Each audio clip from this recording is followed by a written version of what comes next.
ya kujaza mifuko yake ambaye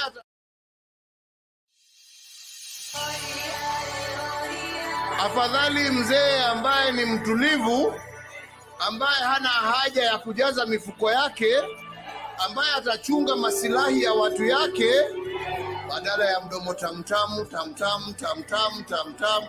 Lakini akiingia ni wale wa kufanya moja yako, nusu ya mwananchi, mbili yako na tano yangu, na unawajua nyinyi mna.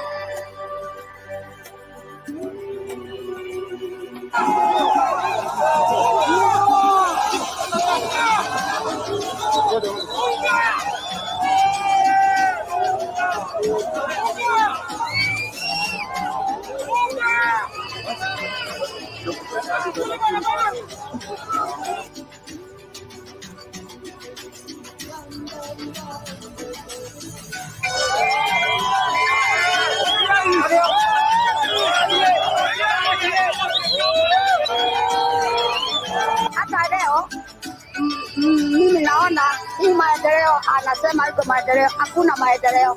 Maendeleo ya nini? Ya matope. Maendeleo ya matope kama maya.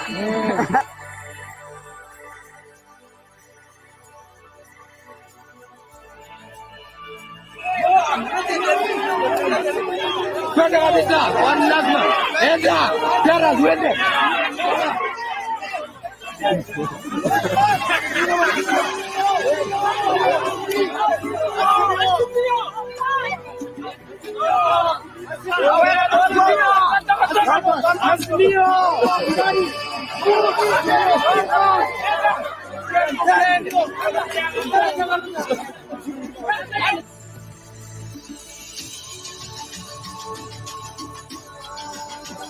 Wakenda mkoja.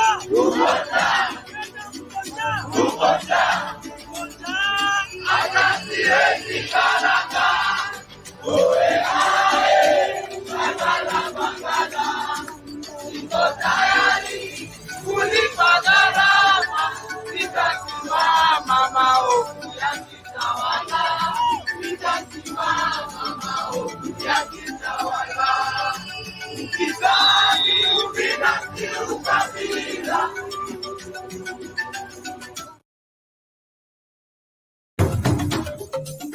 Tunaingia vijijini, mijini na hata jijini kukuletea taarifa mchana kutwa. Usiku tunaketi kitako, tunadadavua tukichanganua taarifa na makala muhimu yanayokuhusu wewe na familia yako. Ungana na Bernard Ngozi kwenye Open Forum Political Show kuanzia saa 4 usiku hadi dakika zake kila siku ya wiki kwenye Soundcard Talk. Tukutane Soundcard Talk.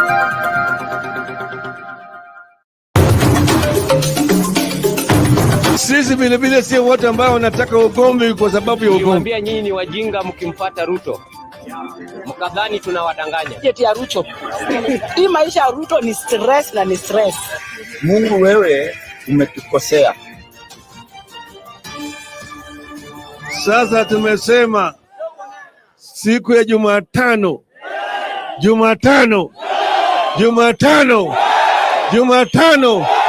Mko tayari? Mko tayari? Tumesema sisi si majambazi.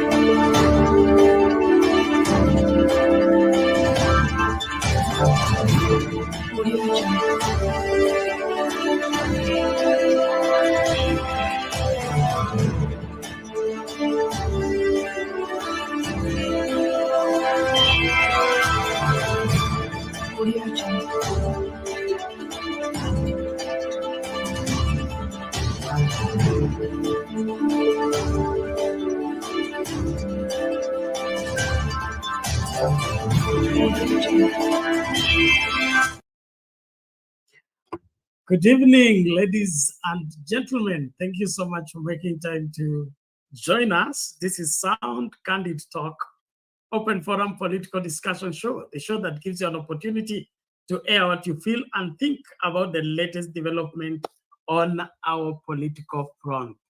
Well, as we get into our Independence Week, I believe it is important for us to reflect on what became of the Kenya our founding fathers dreamed of, now that we are 60 years after independence. How far are we measuring from the dreams of our founding fathers? Did we deviate from the path? What went wrong with Kenya? How come we are still bedeviling what our founding fathers started bedeviling 60 years ago? I call upon you and your conscience to look into this keenly, even as we will give this a period of time until the Independence Day, as we talk like Kenyans. I appeal to you to sober up.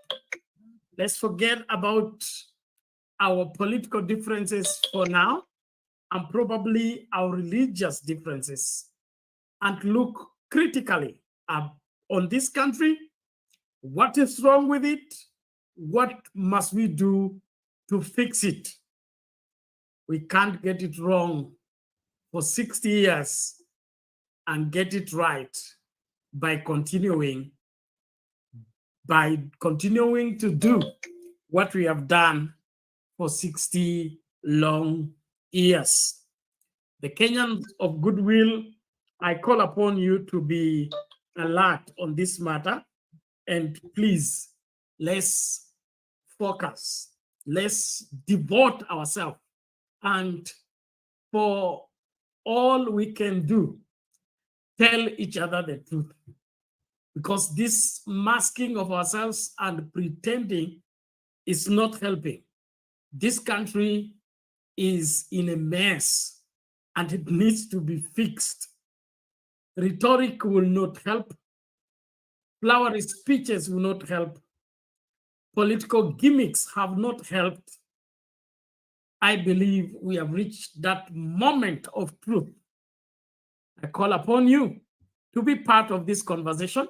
Please make sure you invite somebody from wherever you are. Remind them Sound Candid Talk, open forum political discussion show is on. We are ready to face it. My senior in the faith, Dr. Maurice Cerullo, used to use the phrase, it is time for the church to get the mask off. I think it is time for this country to get their mask off. Let's face it. Probably we may just end up with a solution. Asante sana mahala pote ulipo, na kuomba tafadhali karibisha mtu. Tumakinike pamoja tunapoangazia masuala ya nchi hii, siasa zake na suluhisho ya matatizo yetu. Kenya at 60, reflecting on challenges and solution, a call to save our nation. I salute those of you that are joining. Please, let's be on the forefront of inviting each other. It appears some people are locked up somewhere else. Let's all gang up. Let's all come together. Let's all line up and speak out on all we must speak out. It is time for the moment of truth in this great nation. Our poll question tonight is a bit different from what we are used to. And it's asking a question that will require you to think deeply and probably apply some of your historical knowledge in judging the outcome. Well, we are asking you, would Kenya have done better under Jaramogi Oginga Odinga than Jomo Kenyatta? Well, I need you to say yes or no. Well, on Sound Candid Talk Live, 2 votes already cast, all of them in favor of Jaramogi Oginga Odinga. It says, if Jaramogi Oginga Odinga became the first president of this great country, it would have done better than what Jomo Kenyatta brought about. On Sound Candy Talk, the other channel, we are asking the same question: would Kenya have done better under Jaramogi Oginga Odinga than Jomo Kenyatta? 82% say yes, 18% say no. 11 votes already cast. Please, let's be on the forefront. Like the video, participate fully, and make sure that you don't watch alone. Let's engage, let's talk, let's tell each other the truth. And I'm calling on the veterans, okay, the veterans to come forth and tell us, especially those of you that are very much conversant with the accurate history of this country. You know that we have two or several episodes of the history of this country. Some of it are twisted, and there is the accurate history. So those of you that are acquainted with the accurate history would want you to be part of this great conversation by bringing us up to speed. Please tell us, at independence, there was the Jaramogi Odinga ideology, and then the Jomo Kenyatta ideology. What went wrong? What brought about the fallout?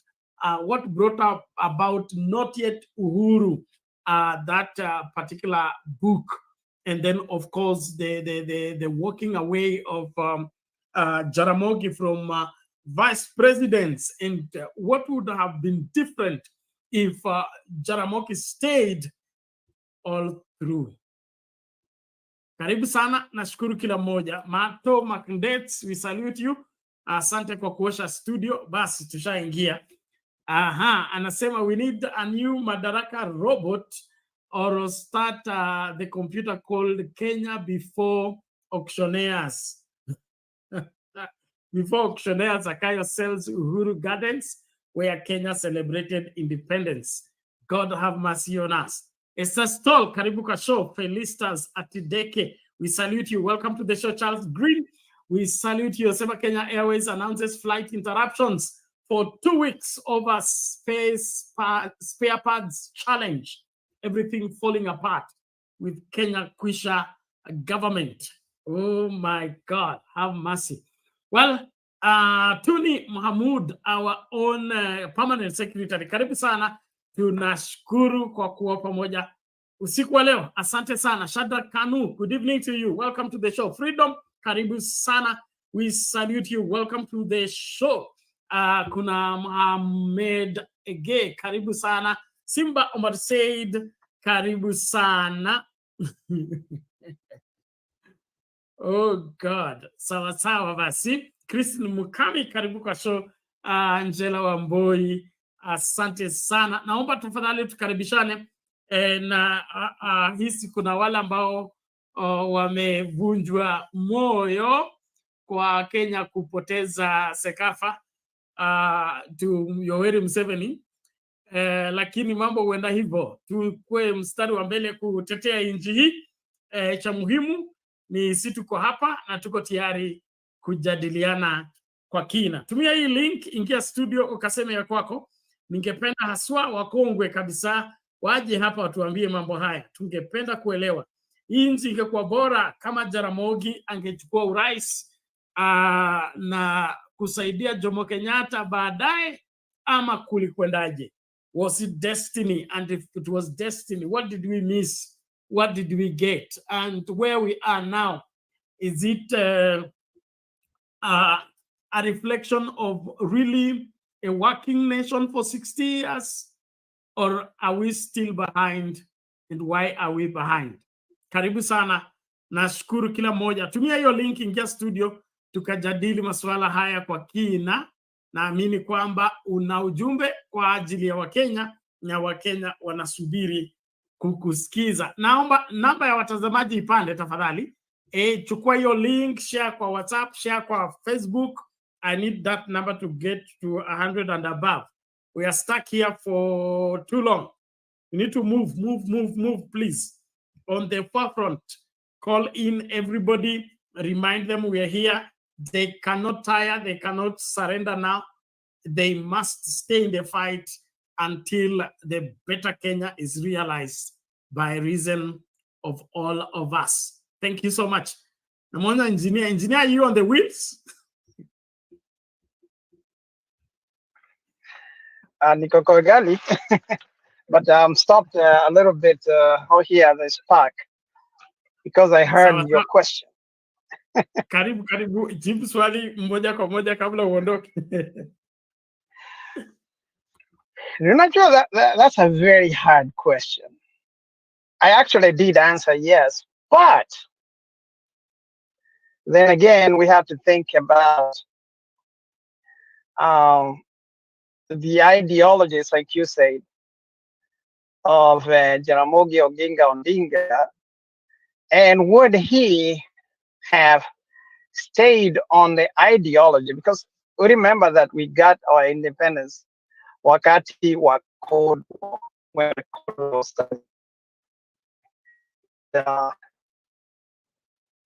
And there was a lot of ideologies, either was West or following the NATO and the West, or the Warsaw Pact, which was under the Soviet Union, which was using at that time communism, and the West, of course, stands for democracy and capitalism.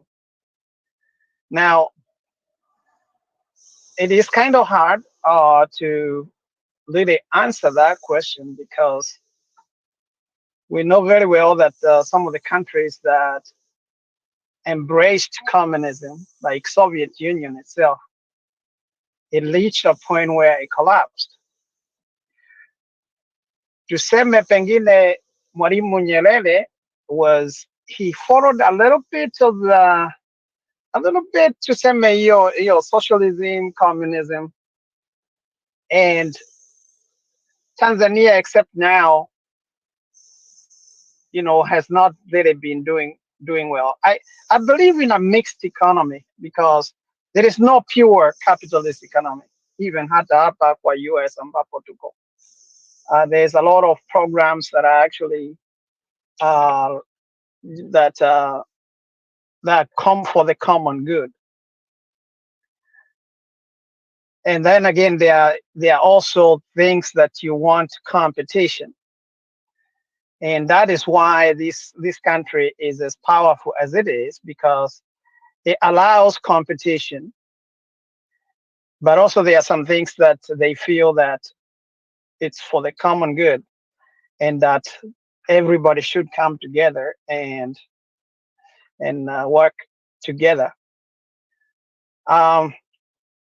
China was a communist country, but back in the late 1970s, they decided to have reforms to not totally walk away from communism, but they allowed reforms which allowed them to allow businesses to grow and a little bit of competition. Ijapokuwa vile wamefanya, and why they're so successful, is that they have these state-run corporations that compete in the world, in the global market, as if they are major corporations from like over here in the US. And that really has helped them in the last 40 years to be able to be where they are. And now, right now, there is actually a realignment again. Na nimekuwa nimekisikia mjadala wa BRICS and getting away from the Western foreign currency, because of all the loans that we owe. A lot of these countries that borrowed money from IMF and World Bank, which they borrow this money either and pay back in either the dollars or the euros. And there is this talk about going with BRICS, which BRICS stands for Brazil, Russia, India, China, and I think S is the South Africa. But it used to be BRIC. And the person that came up with that was actually an investor here from the US that came with an idea.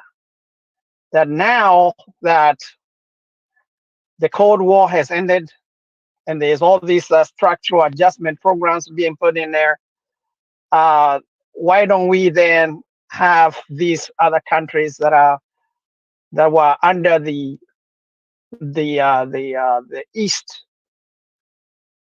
Why don't we also invest in them? And because they are growing, actually they were growing faster than even the countries in the West. And that's where you see now China has been where it is at, although right now the statistics are showing that the economy is actually slowing down because of the effects of COVID. And actually it's also affecting the United States, except right now, nilikuwa naangalia the other day, now you know that the oil market has stagnated. And normally the crude oil prices normally go up during when it's winter over here because of the consumption of, for heating the stuff, heating everything over here, the households and the industries that we have, the factories that we have and all that. But that demand is still there. But the United States has increased the production of oil. That has caused, even though the OPEC is actually restricting that. Kwa hivyo sasa ningetaka kusema kama Jaramogi angeenda achukue a mix, achukue zile nzuri kutoka West na achukue mzuri kutoka the East, we would be very, very far. And I'm assuming that is what he would have done. And that's why I said yes. And we actually see what we see what really happened when Jomo Kenyatta took over, and there was a lot of assassinations because it reached a point where now Jomo Kenyatta would not be able to listen to the opposing side for different ideas.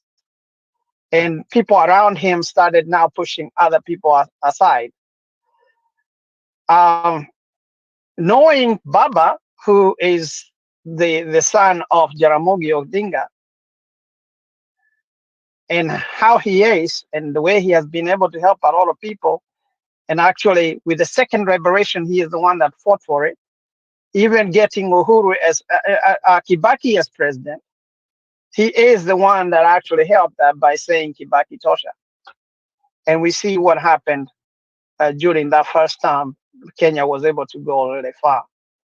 So I would say yes, if only he was able to get the good side, the goods, to stay as a non-aligned country like Switzerland. Switzerland did very well. They did not support any side. And because we know the problem with the countries that followed the West, we grew all these dictators. And they took all the money and put in the pocket, which we are dealing with now. Hata sasa na hii serikali ambayo tuko nayo na hata zile tumekuwa nazo before, there is that thing of the dictators taking the money, put in their own pocket, and very little goes to help the public. So kwa hivyo ningesema tu hivyo, alafu tuone ni nini. Asante sana Bwana Banda.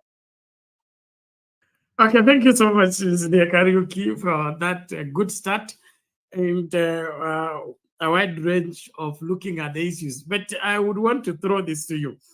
Jaramogi was more social democratic guy. That is, and then from the African traditional setting, where we were interrupted by colonialism, we were all social, were communal in our operations. Like the Luya was not a tribe. The Luya was a baraza, where all matters concerning the community were discussed. So when the Mzungu so that these people all meet in that baraza they call Luya. They call us Luyas. So we noticed that each community had its own leadership structure, and they had their way of sorting out their conflict and all that. Now, Jaramogi being organic, I would say, and having been within this social fabric, with now his social push, socialistic push as opposed to capitalism, would he have navigated Kenya into a better coherent country than what Jomo Kenyatta did? Would we be having a country called Kenya like Tanzania? Meaning that Mwalimu Nyerere succeeded in creating a country called Tanzania, where Tanzanians are interacting with one another, believe in each other, defend each other, as opposed to in Kenya, where we disintegrate everybody in his own tribal cocoon and begin to push his tribal agenda and forget about Kenya. We'll think about Kenya after we have finished killing every other tribe. I mean, so that's my argument.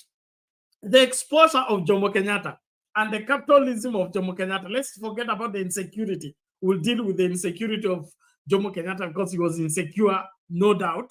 And his background also has question marks that contributed to his insecurity, which brought about the unnecessary elimination of anybody who had a dissenting voice. But just on the premise of the political ideologies and the social indicators, putting in consideration not yet Uhuru, okay? Not yet Uhuru comes just 3 years after independence.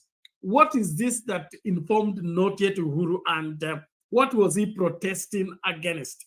Is it that Jomo Kenyatta had brought back the Mzungu way of divide and rule, or what is it that Jaramogi was protesting against, and was he right in the protest? Looking 50 years down the road, have we succeeded without heeding to not yet Uhuru? Engineer, back to you. Very, very interesting, very interesting. And well, let me say that to some kama Tanzania, yes, I agree with you that the way Nyerere put Tanzania and the way it is, and now why it's going to take off very, very fast, is because everybody works together na hakuna nini mambo ya ukabila na nini. And so, but at this time, but I'm wondering what had made Tanzania not to be economically advanced than Kenya up to now. That this is the time that the economy is really growing faster than Kenya. What do you think? That's where I'm having a little bit of the Tanzania. I think yes, the only the social challenge of Tanzania was, let me just throw this in, the language barrier. The language barrier. If there is a mistake that Mwalimu Nyerere did, although probably he didn't have choice, in being able to control the vast variety of Tanzania, I had to bring them into one language, which was Swahili. And Swahili was not international. So it was kind of cut off from the rest of the world. And there is, I would say, little external influence within the country. And it's now coming in later, when now they opened up, started English schools, French schools, and now the generation that is on right now is not the original generation that Nyerere put in the doctrine of Swahili, if I would use that. And so with that, she has now exposed herself and she's now ready to take off. And that's why Kenya cannot even pride herself for her knowing English. Now English is known everywhere.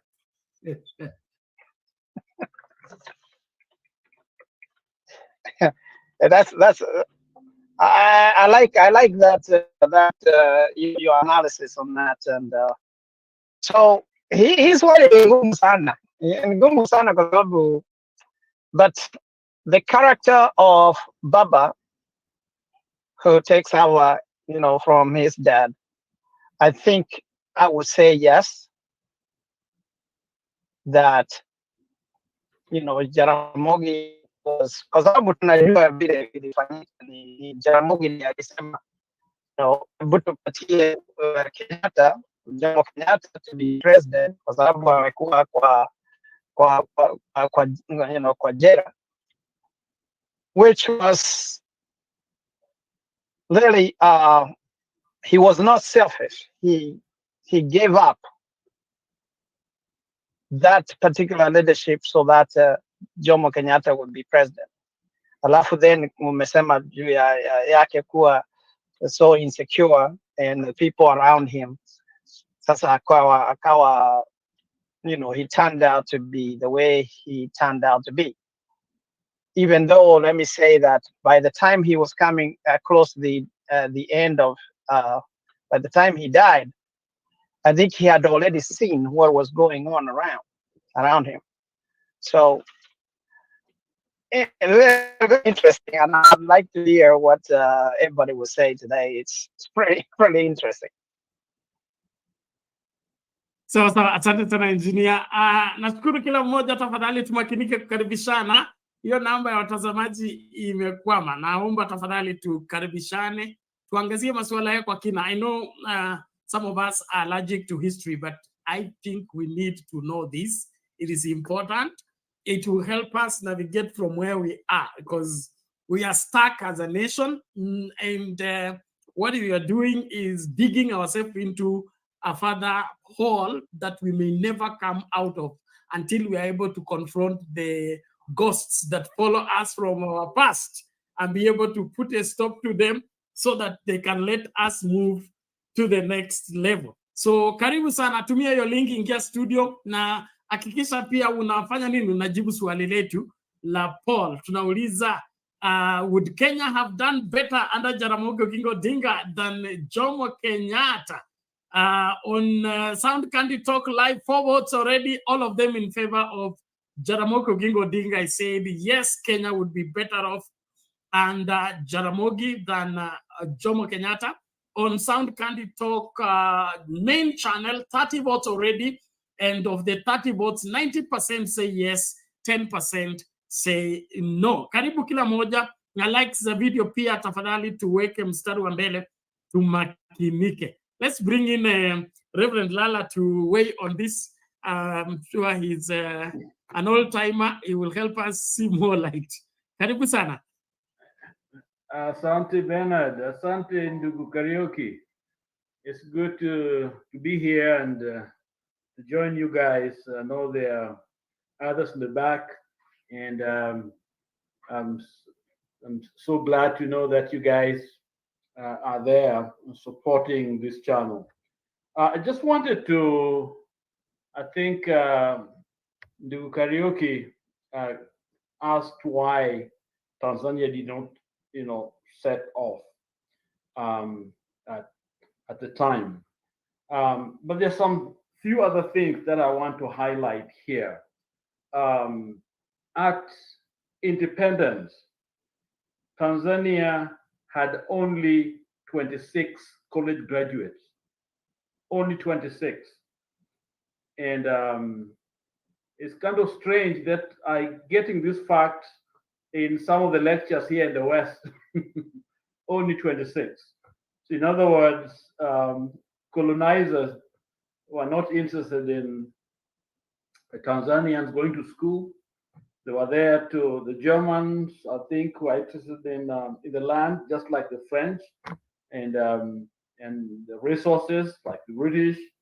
And so development was not readily available at the time because the colonizers were not interested. Secondly, Tanzania was trying to play a non-aligned. They were neither communists, they were not capitalists, there were kind of socialist, African socialism, which did not make sense to the finances of that time. Kenya was in the good books, and so they were able to benefit a lot from investment from outside. And so Tanzania was, I think the West wanted it to fail.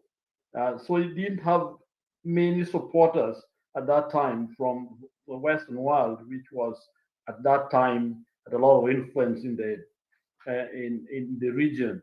So there was a sabotage. Secondly, they were not given, that head start. So Nyerere was working against the odds to try to create a nation, but thank God, politically and socially, he was able to create, what we now have, which is an envy of the region in terms of watu ni pamoja, wako pamoja, wanapendana, ni wandugu, hakuna Mjaluo, hakuna Kikuyu kule, sisi ni Watanzania, and that gives them a good footing. Secondly, they are doing better because Tanzania did not have a lot of debt. And also the land policy was pretty good. If Kenya do not know, that it's actually more expensive to buy land in Kenya than in the US. So that tells you it's very difficult to create a very competitive, business in the region, because others can make it cheaper. And Kenya, we have to spend so much for us to be able to create what others can just do with very little. So we are at a disadvantage in that sense. Finally, I want to comment on Kenyatta. Kenyatta, before independence, was actually feared because they thought of him as the communist, which is really, if you read the history a little bit, realize it was actually more for Russia than anything else. The new Kenyatta that became the president and turned to the West was not really trusted by the West because they thought he was communist. Odinga, the father, of course, was aligned towards the Chinese, but at the same time, Nyerere kind of policies which were also not very favored by the West, because remember the West were the colonizers, so they still controlled the resources at that time, and even now it's very difficult to change and shift to a different. Even with the Chinese, no matter how much Chinese influence in Kenya, it's kind of difficult to shift to their side completely, and so it takes a long time. So I think that's my little comment on the debates. My phone is almost going, so I'll come back shortly. Okay. So thank you, Reverend, for that. We appreciate it. Fix your phone and get back. We need you and the rest of the crew. Let's be here. Nani huyu Gideon anasema the question is blank. Just refresh your gadget. Refresh your gadget. The question cannot be blank. Let me just refresh from this end to confirm that my refreshing is really working. Okay. Na tuendelee kukaribishana. Yes, after refreshing, what do I have here?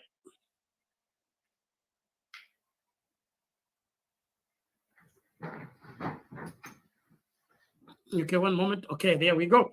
The question is still, would Kenya have done better under Jaramogi Oginga Odinga than Jomo Kenyatta? That is at independence. on this particular channel, 36 votes already cast. 89% of those votes say yes, and the 11% say no. That meaning that Jaramogi will have done better than Jaramogi will have done better than Jomo Kenyatta. The majority of the voters think so. That also goes for on Sound Candy Talk Live. Huku hakuna wapiga kura wengi, but wote wale wamepiga huku wamesema yes, hakuna mtu wa no huku. Nashukuru kwa kila mmoja, naomba tafadhali. So if you don't see the question, refresh your browser, it will be able to come up. I understand that people following on the phone have a challenge seeing the question. It's usually like that. You may need to restart your gadget and probably try to get to that particular link. And let me just share the link so that you will be able to access without much a problem, so that when you click to the video, it will take you to the question first before you see the video itself. So here we go. And then we urge you to be a subscriber to both our channels. Don't subscribe to one and think you have reached. No. You need to subscribe to both channels, Sound Candy Talk and Sound Candy Talk Live. It's important. When we're having a rainy day, we'll always have somewhere to hide or rather be able to continue with the broadcast. So as we take a short commercial break, be on the forefront. Karibisha mtu, kumbusha mtu, tumakinike pamoja tunapoendelea na kipindi. Thank you very much. Anybody will tell you there are only 4 things in the world that a government needs to address seriously. The first thing is food. You must keep food away from the control of the ordinary fluctuations of prices on world markets, on the open market. Number 2, you must control the cost of health. Number 3, you must control the cost of education. Number 4, you must control the cost of transport. William Ruto, I think, is empty. This head is empty in terms of what are the existential threats that face the black people, that face Africans. He swallowed the issues of the white man, the way they are packaged. He doesn't understand crony capitalism, how it works. So he has now become an agent of the West to destroy an African state. When they elected him, there was nowhere in this manifesto where he said that the IMF and the World Bank are going to govern Kenya when he gets into office. He promised to govern this country, but he's destroying it. Everything is crumbling in 1 year. It's not acceptable. He's going to get a point whereby he can be impeached if he doesn't change course and begin doing things that benefit this country, not to benefit the Western powers, not to benefit the World Bank. Right now, he wants to sell the assets. These assets, some of them were put up before he was born. Now he wants to come and sell them. What will the future generations have as a state? Those who run the government in future, what will they rely on to run this government? Sasa baba, tupatie direction. Tupatie direction leo.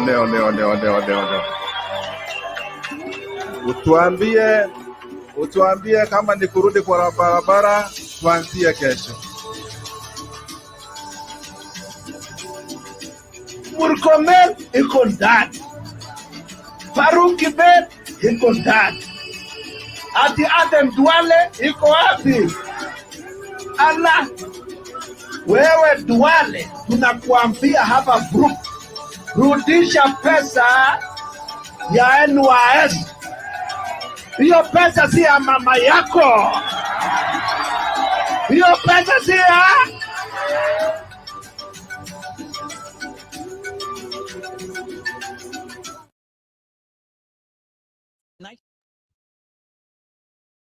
Nice idea, but it won't help. It'll just formalize the reality that poor countries can never repay their loans. Senator, are you saying that you're opposed to debt relief for impoverished countries? No, we should forgive the debts, but that's not going to help those countries very much. Okay. What will? Tax cuts.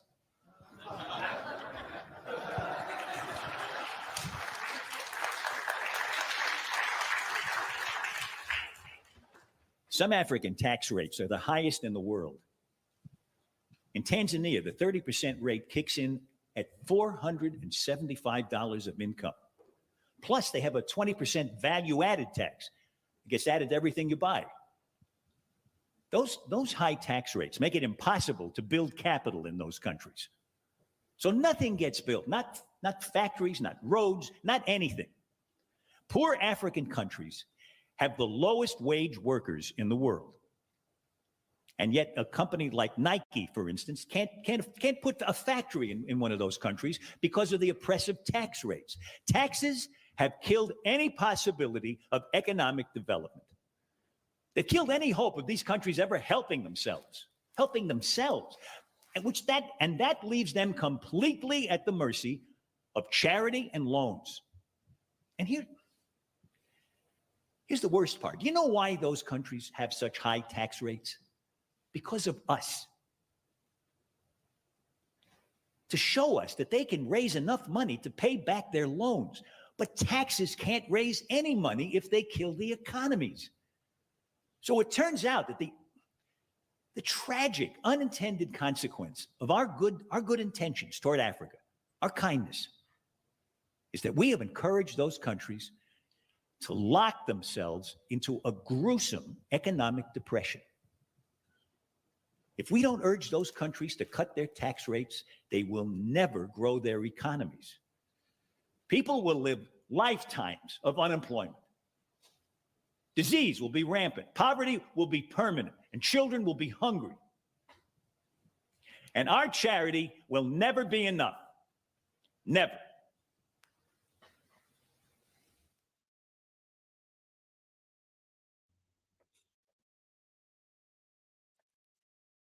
Yes, engineer. You on the move? Yeah, although he did reference Tanzania, and I actually remember Mama Suluhu akiambia watu ambao wanachukua ushuru kutoka Tanzania to be easy to watu, and in comparison to what we are doing in Kenya, instead of ya kupunguza ushuru, wanaongeza ushuru. Na ile shinda kubwa ambayo imetukumba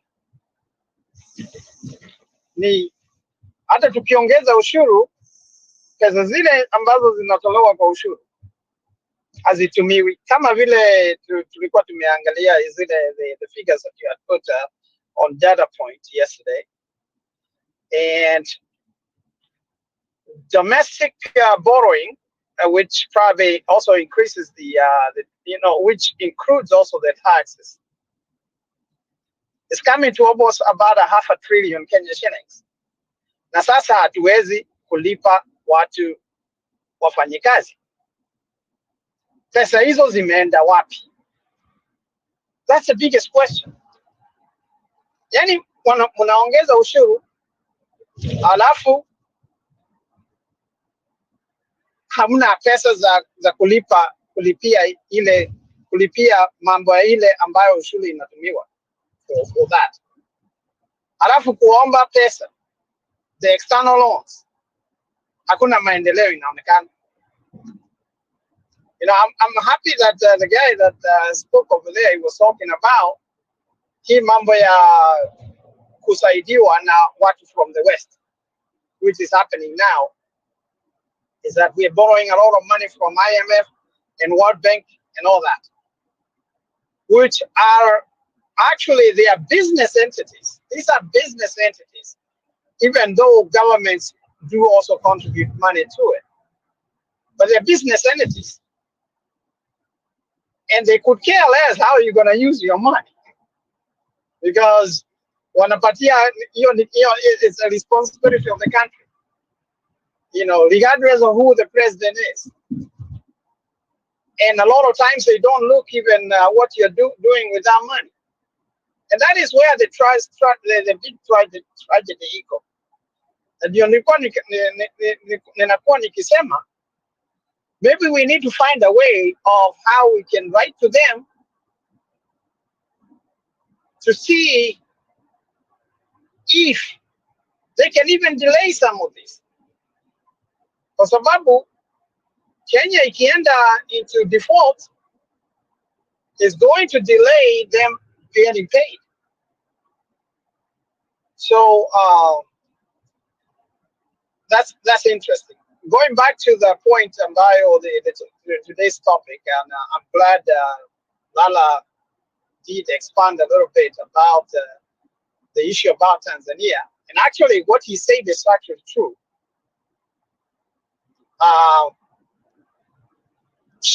Mashamba hapa, they are not really expensive. Unaweza kupata ekari kama moja, unaweza kupata for even $5,000. $5,000 ni kitu, maybe 600,000 Kenya shillings kwa ekari moja. Karibu na this, karibu na mji kama huu. I'm in Memphis right now. And you can also find even an acre on the higher side, pengine 2 million an acre close to the city.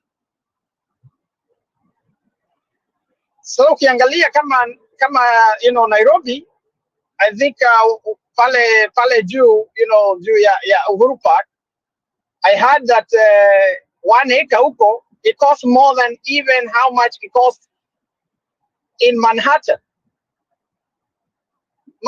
New York, which we know that is where a lot of big, there's a lot of big companies that have, that have buildings over there and all that. So, lakini mashamba katika Tanzania, kama vile Bwana Lebrela amesema, the cost of it is lower. There's every now and then I've been thinking about pengine kwenda kutafuta shamba huko ya kulease, ya kuproduce something to sell to Kenya. There's a lot of Kenyans actually that have done that, ambao wameenda huko kuna kule chini karibu Malawi, by the border, kuna mashamba kubwa sana huko ambayo unaweza kulease and be able to grow maize, ama unakuza kitu ingine alafu unaweza kuuza nje ama kuuza tu huko and all that. But in Kenya tuko na shida kubwa sana ya the cost of land is very, very high. It's highly inflated. So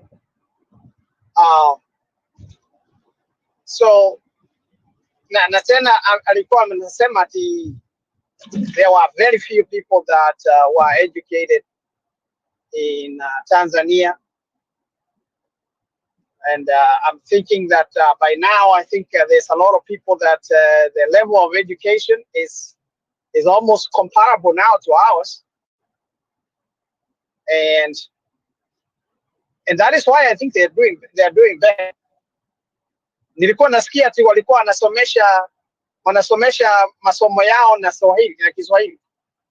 Sasa kama sisi ambao tumefanya mambo ya engineering, you just wonder how you're going to express yourself in Swahili. Some of these terminologies are scientific. It becomes difficult. So by them having changed the language of instruction, I think that has helped them a lot. Na kwa hivyo, I still, continue on with my reiteration that kama Jaramogi angekuwa rais na aende na hiyo mambo ya, to get the good from both sides, because I think that's what he would have done. he would have picked up what was good on the West and what was good in the East. I think we could have done very well. We could, as a matter of fact, walikuwa nasema ati, I've been reading that our economy was actually doing better than those giants in the East, like in Singapore, na South Korea. So I think,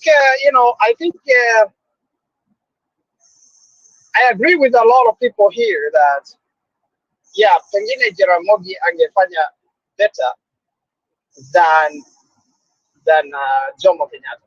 Asante. Okay, asante sana engineer, tunashukuru kwa hayo. Nashukuru kila mmoja, tafadhali tusonge mbele. Nashukuru kwa wale ambao mnaendelea kukaribisha watu, tukaribishane, tujifunze pamoja, na ni muhimu tuangazie masuala haya jinsi yalivyo.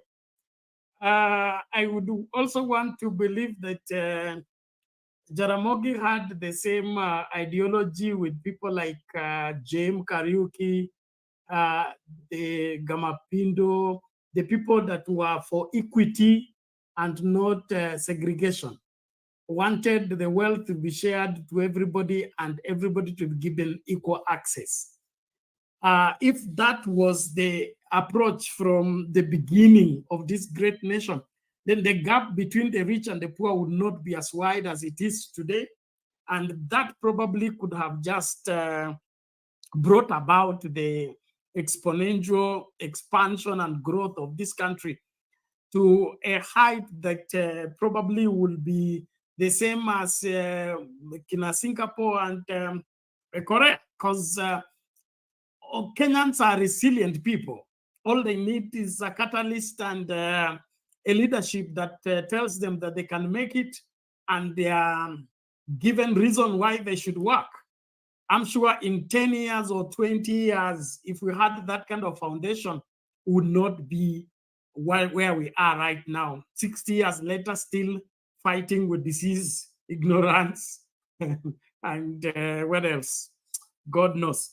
Thank you, everybody. As we continue the conversation, please tukaribishane, like video, piga kura yako, alafu tusonge mbele. Na kwa mstari wa mbele kuingia studio mapema, ukaseme ya kwako. Usingoje wakati mimi nafungasha ndio unakuja kunifungia hapa. Mimi nitakuacha.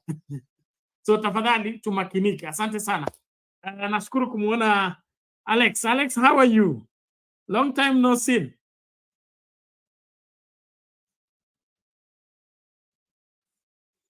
You're in the dark, just switch off the camera and talk.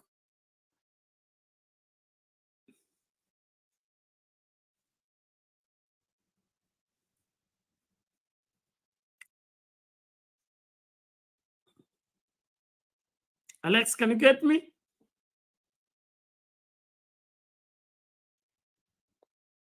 How are you? Great, great. Karibu, karibu.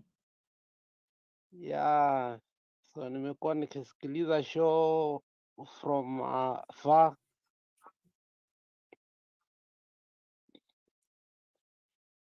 Karaoke, how are you?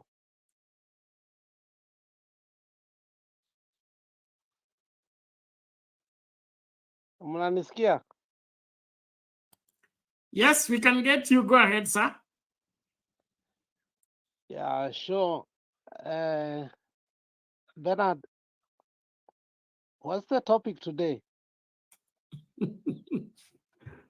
We are looking at Kenya at 60, reflecting on the challenges and the solutions thereof, and a call to save our nation. That is the focus. And the big question we're asking is, would Kenya have done better under Jaramogi Oginga Odinga than Jomo Kenyatta? Obviously, Kenya would have done better because this man, Oginga Odinga, as you look at him, is an intellectual, and as you look at him, Oginga Odinga has subjected himself into something that no Kenyan has manifested himself. Ukiangalia huyu jamaa, you know, I admire him. Personally, I was a friend to Fidel Odinga. As I've told you many times. And Fidel was one person that was an intellectual, and many people did not understand it.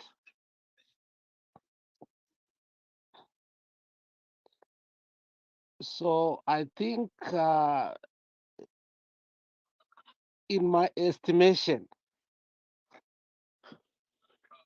he would have done better than any other person. And he has an intellectual ambayo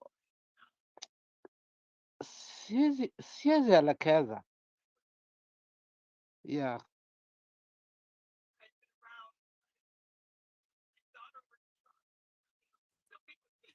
Okay, if I could throw in a question, Alex, you are saying that there is an understanding of Kenya that Jomo Kenyatta, that Jaramogi Oginga Odinga had, that Jomo Kenyatta could have missed in actualizing the dreams of realizing a progressive Kenya, if not a developed Kenya.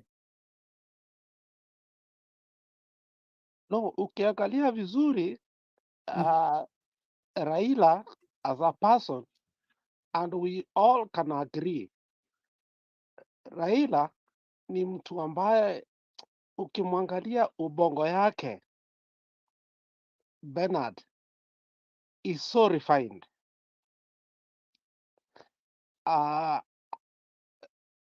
Even he have outsmarted every other president. Ukiangalia Moi, alimoutsmart. Ukiangalia Kibaki, alimoutsmart. Ukiangalia Uhuru, alimoutsmart.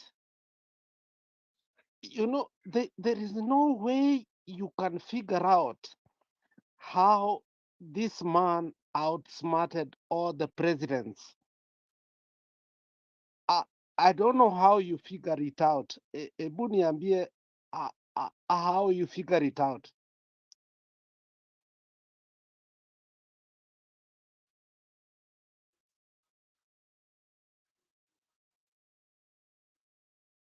Bernard. Yeah, I get you. Thank you.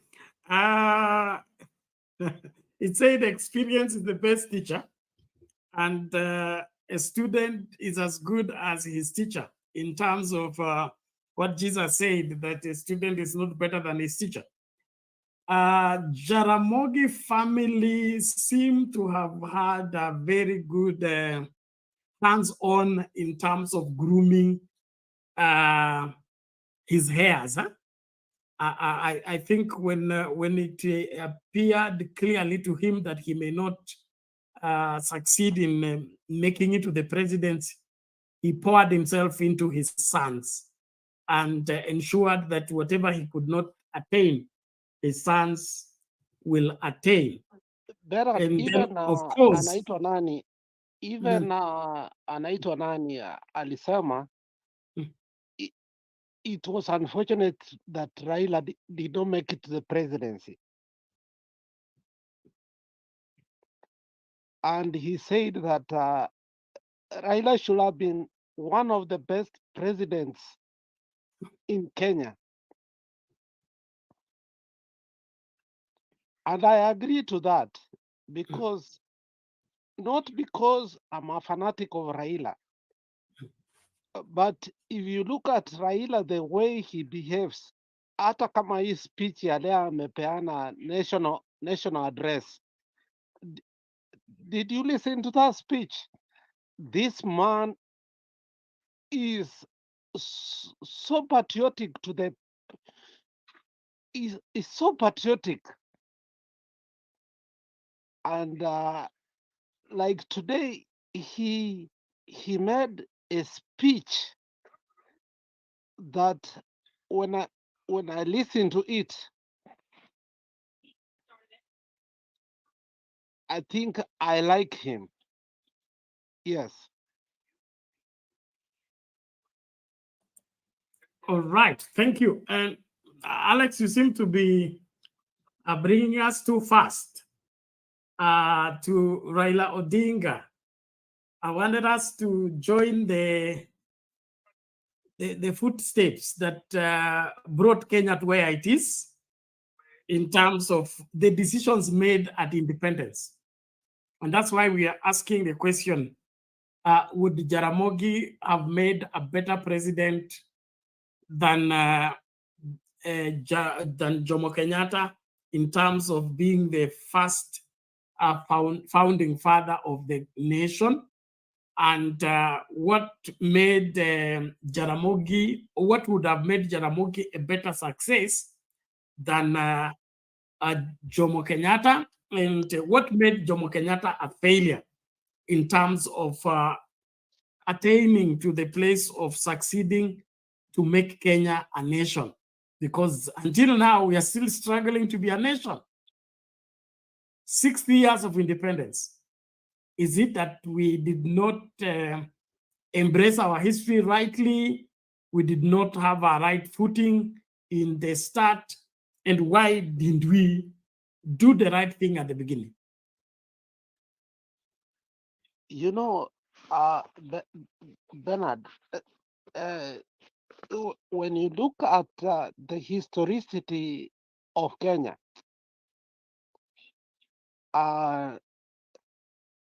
when Moi died, one of the things Raila said was,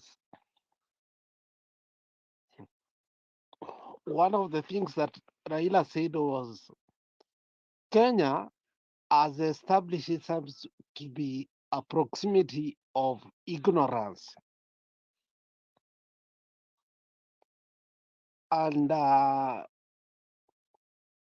when we look at Kenya today, we apologize to Kenyans that we are sorry for what it has become. Yes.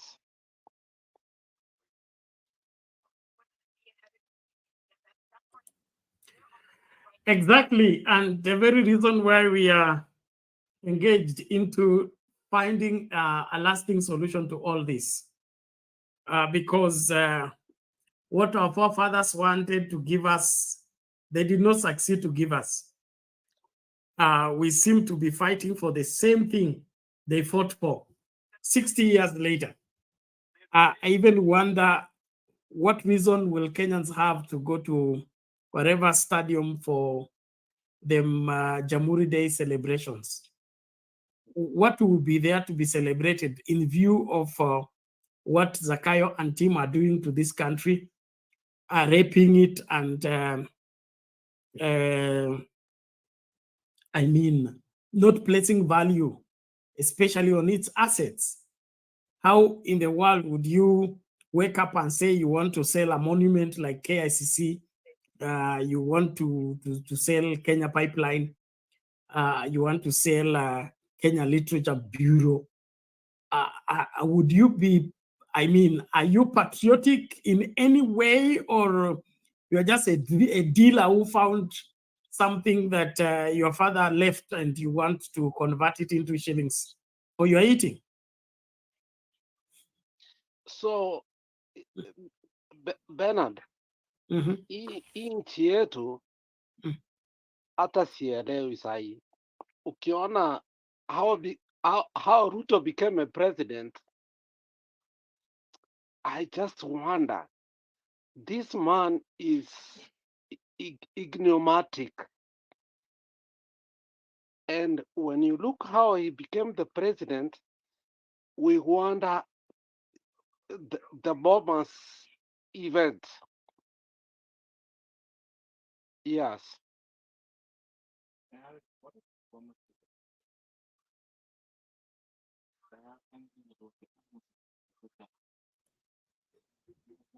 All right, Alex, we'll let's take a short commercial break and come back. Thank you so much.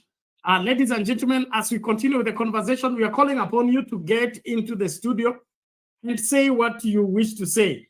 Olele TV hapa anasema Jaramogi made a big mistake to himself and to the minority tribes by giving the presidents to tribalist Jomo Kenyatta. Kuja pole pole Olele. It wasn't a mistake per se. It was, I think it was out of courtesy, number one. Number two, you just never know. You just never know. I maybe after the break, I'll be talking about the insecurities of Jaramogi that led to his handing over the president to Jomo Kenyatta. And then, of course, the insecurities of Jomo Kenyatta that led him into eliminating people that I believe God had sent to help him manage and run this country to the fastest way to progress. He lost the vision of the country, started to amass things for himself, and of course, ended up messing whatever that was to be a glorious reality of our great nation. So I want us to watch this video, and then we go back into the conversation. So let's remain focused. Let's keep doing what we must do. Ensure that we have to. Okay, let me bring in the video so that we watch it and then learn all we must learn. But in the meantime, I really want us to be on the forefront of making this country work by rejecting what is evil and embracing what is right. Okay, here we go. I think let's bring this in first.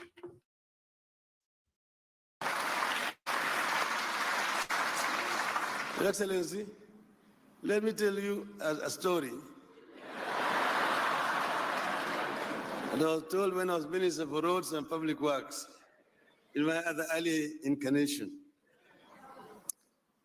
This is a minister from Nigeria for Roads and Public Works who went on a tour to Malaysia. There on invitation. So he was taken by his horse, taken around the country, shown the highways that they have constructed in Malaysia. And then in the evening, he was treated to dinner at the residence of that minister.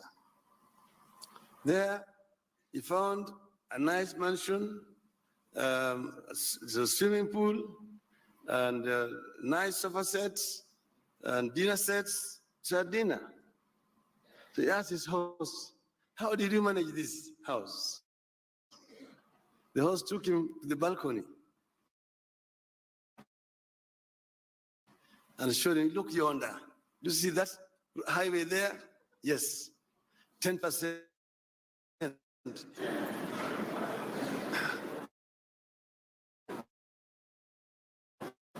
2 years later, it was the turn of the Malaysian to pay a return visit.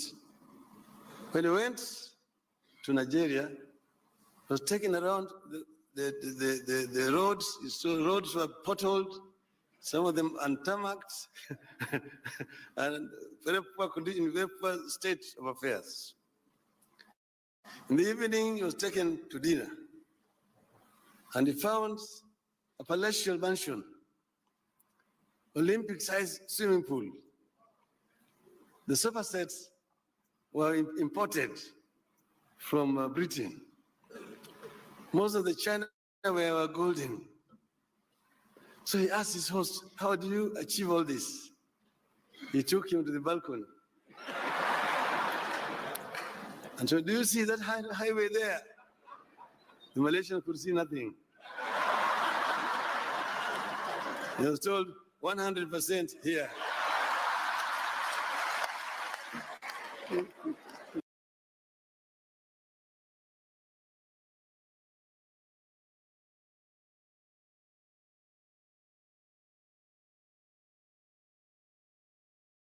I never tired to hear that story. And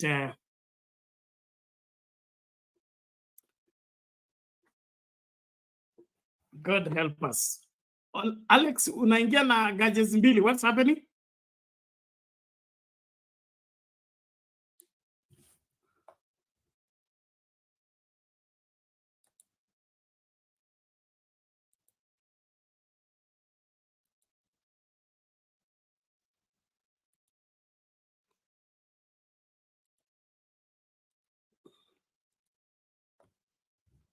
Okay. Alex, are you there? That's my man. Sorry?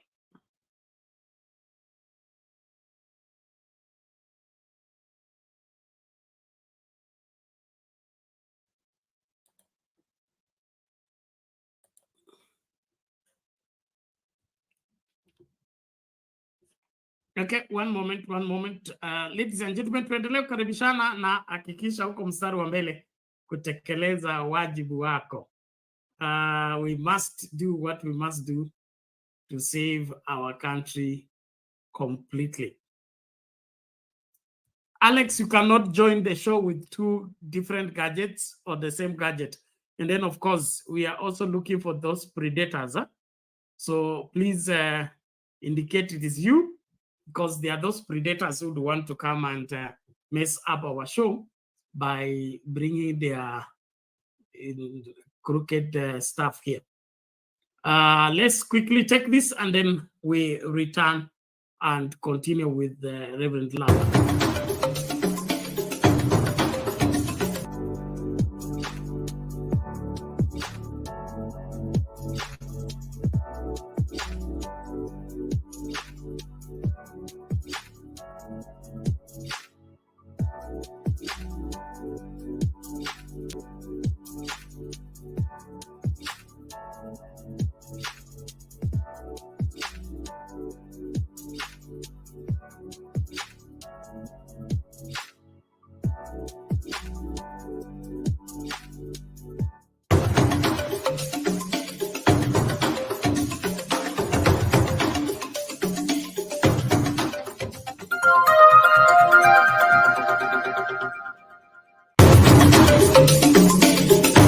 Sisi vilevile sio wote ambao wanataka ugomvi kwa sababu ya ugomvi. Niwaambia nyinyi ni wajinga mkimpata Ruto. Mkadhani tunawadanganya. Jeti ya Ruto. Hii maisha ya Ruto ni stress na ni stress. Mungu, wewe umetukosea. Sasa tumesema siku ya Jumatano.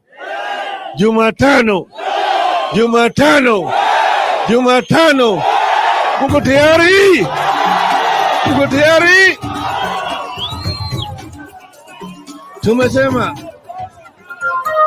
sisi si majambazi. Okay, welcome back, ladies and gentlemen. Reverend Lala, I hope you're there. We are still in the conversation looking at what were the factors that contributed to Jaramogi handing over the presidency, Jomo Kenyatta. In my understanding, or in my opinion, Jaramogi, although he was leading, he did not have a national appeal like Jomo Kenyatta did. And the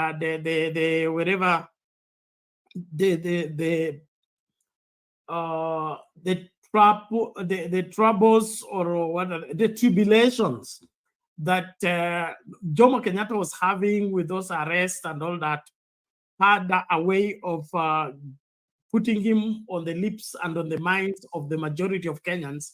And so probably Jaramogi felt that if he took over the leadership, he would soon experience a rebellion, and the rebellion will be vast because Jomo Kenyatta seemed to have a more national appeal, and Jaramogi wanted or rather a single and indivisible Kenya, other than having a segmented Kenya. And unknowingly to him, he didn't appreciate the side of Jomo Kenyatta that would want to benefit from a divided Kenya other than an indivisible Kenya. What is your take? Bernard, I agree with you to some extent. I don't think Jaramogi lacked that international stature to have taken over the government. But I think I agree with you the fact that Kenyatta had been there and was seen as a leader that was most seasoned in the sense that he was acceptable for the fact that he was in the Mau Mau, and also he had been outside the country. And so for the national unity, I believe Jaramogi as a Democrat did not want to create a situation where a young country is divided, two people fighting against itself. So in terms of competency, no, I think he was competent. I remember at this time, a song had been composed by African American, Oginga Odinga, you know, the people like Malcolm X and others who are recognizing. So he was not a small guy at the time. I think he was seen as a leader of African movement in the world. So he did not lack that credibility and international image. As a matter of fact, he was respected both in the socialistic world and also in the Americas and in Britain. So he was seen as a leader. But then he realized they were the whites or the colonialists and others would use him as a divide and rule, which of course they tried to do with the Kadu issue again. So he was just a little smarter. He outsmarted them in their own game, only to be betrayed by Kenyatta. So I think he was thinking as a Kenyan. He's thinking as a nation coming together that should be able to work together rather than sabotaging each other. I think in the leadership at the time, I think they were clear who was supposed to be a leader. So he did not want to step forward and destroy that kind of unity, which was the game that the colonialists used to kind of create this divide and rule. I think that was the language. So I don't think he was somehow did not feel competent enough to take over leadership. I think he knew he was competent, but he thought a united force would be hard to beat, you know, by whoever tried to do it. So insecurity, no. International appeal, yes, he had. So that's my take on the whole thing. I think it's a symbol of. Remember, even Mandela did not even want to be a leader. He thought maybe if in fact he wanted somebody else to be, if the people said no, you are the leader. I think Odinga had seen even Gandhi. You know, Gandhi knew he was able to lead India, but he saw his leadership in a different direction. And I think Odinga was in the same type of frame of thinking as a nationalist, as a one who understood how to fight this war and win for the nation, which of course he was able to do. effectively. So that's my take on it. Okay, thank you. I wouldn't disagree with you on the issue of international bill, but at that time for independence, there was the aspect of different groups pulling in different directions. Like, for example, we had the opportunistic, the Kinamoi, and there was another guy who are ready to, who presented themselves as the bona fide leaders at the expense of those who are in Kapenguria. And then they said they are now the elected leaders, and therefore they should take over the independent Kenya, regardless of Jomo Kenyatta and the other team being in prison. And they were ready to take over. And then, of course, I call them opportunistic. But it took Jaramogi's strong conviction and strong stand to challenge the entirety of the parliament and the nation in proving that Jomo Kenyatta was and his team were the bona fide, who are still the bona fide leaders of the people. And in the hearts of hearts, everybody understood that Jomo Kenyatta was the leader.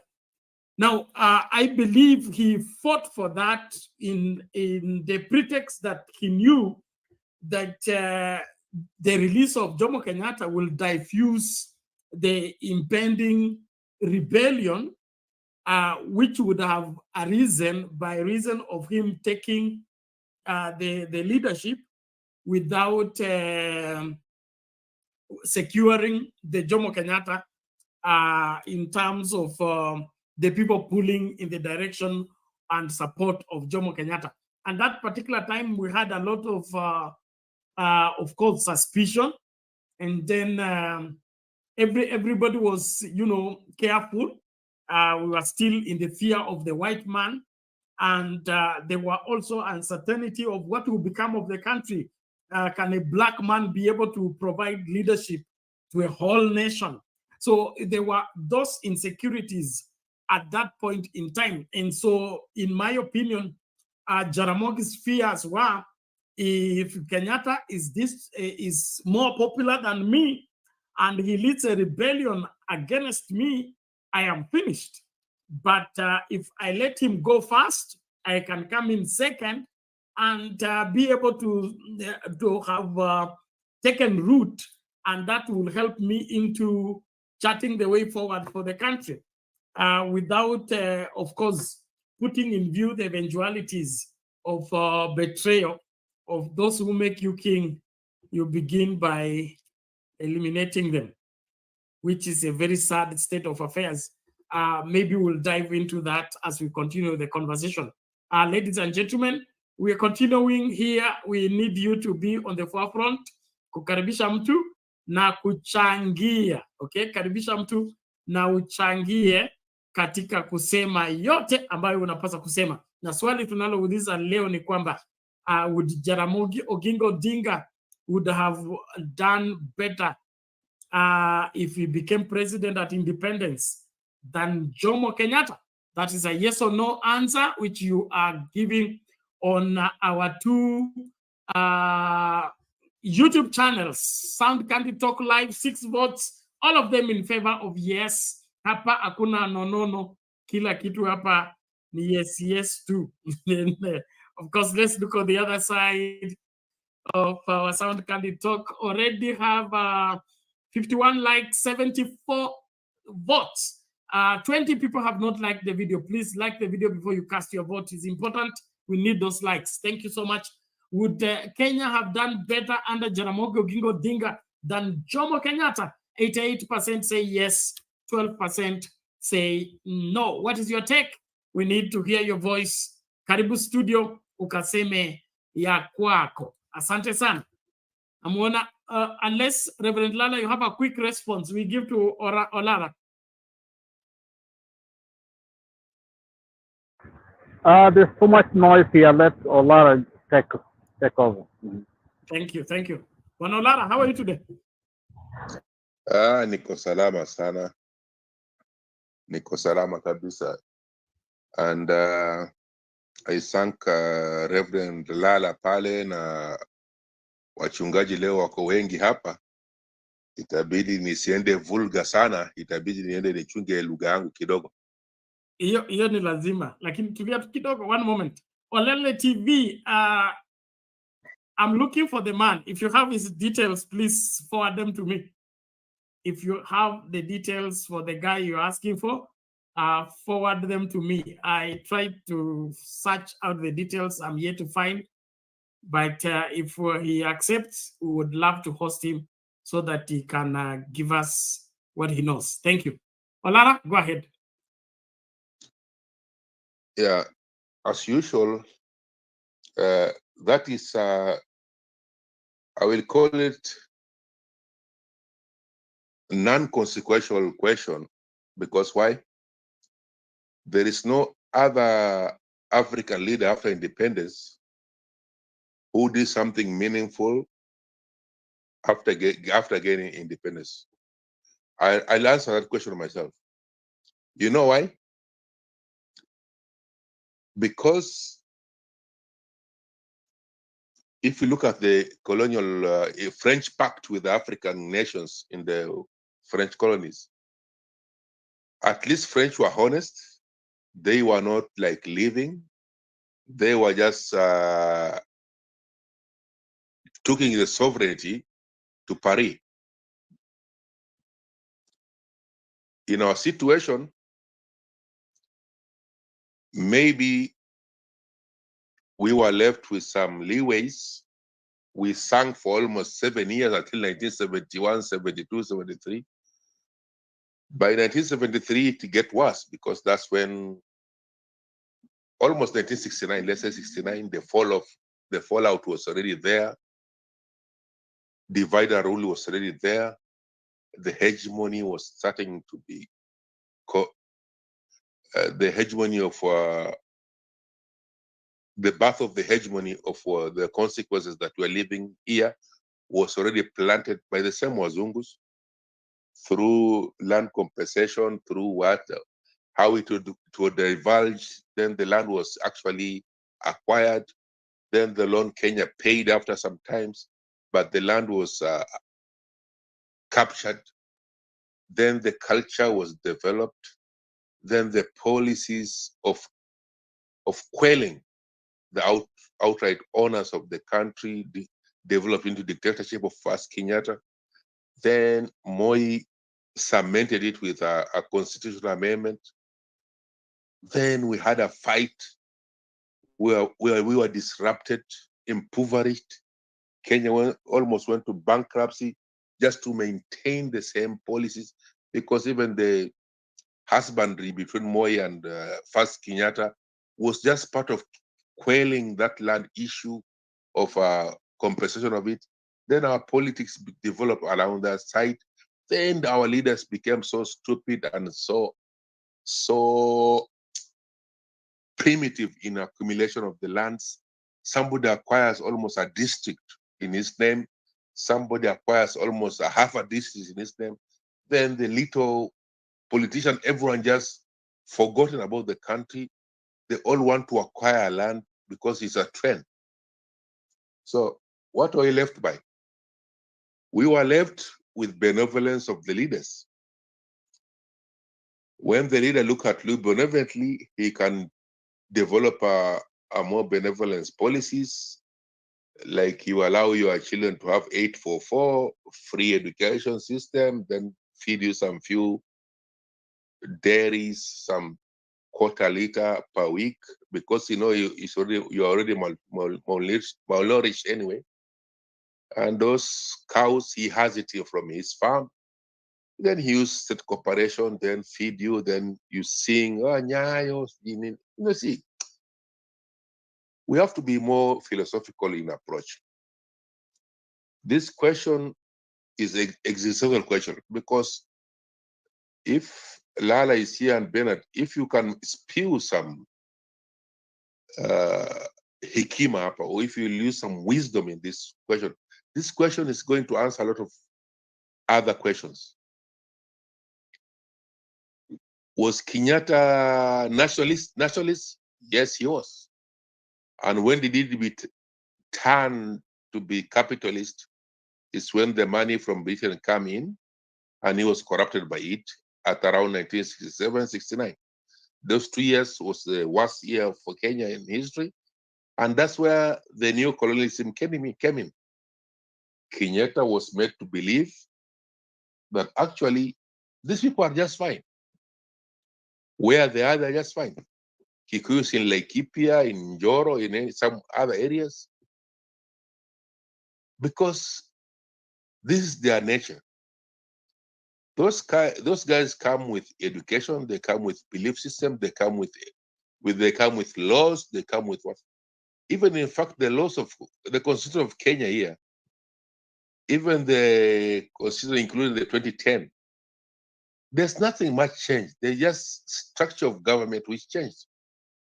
But the actual doctrine of that constitution, because if you all know,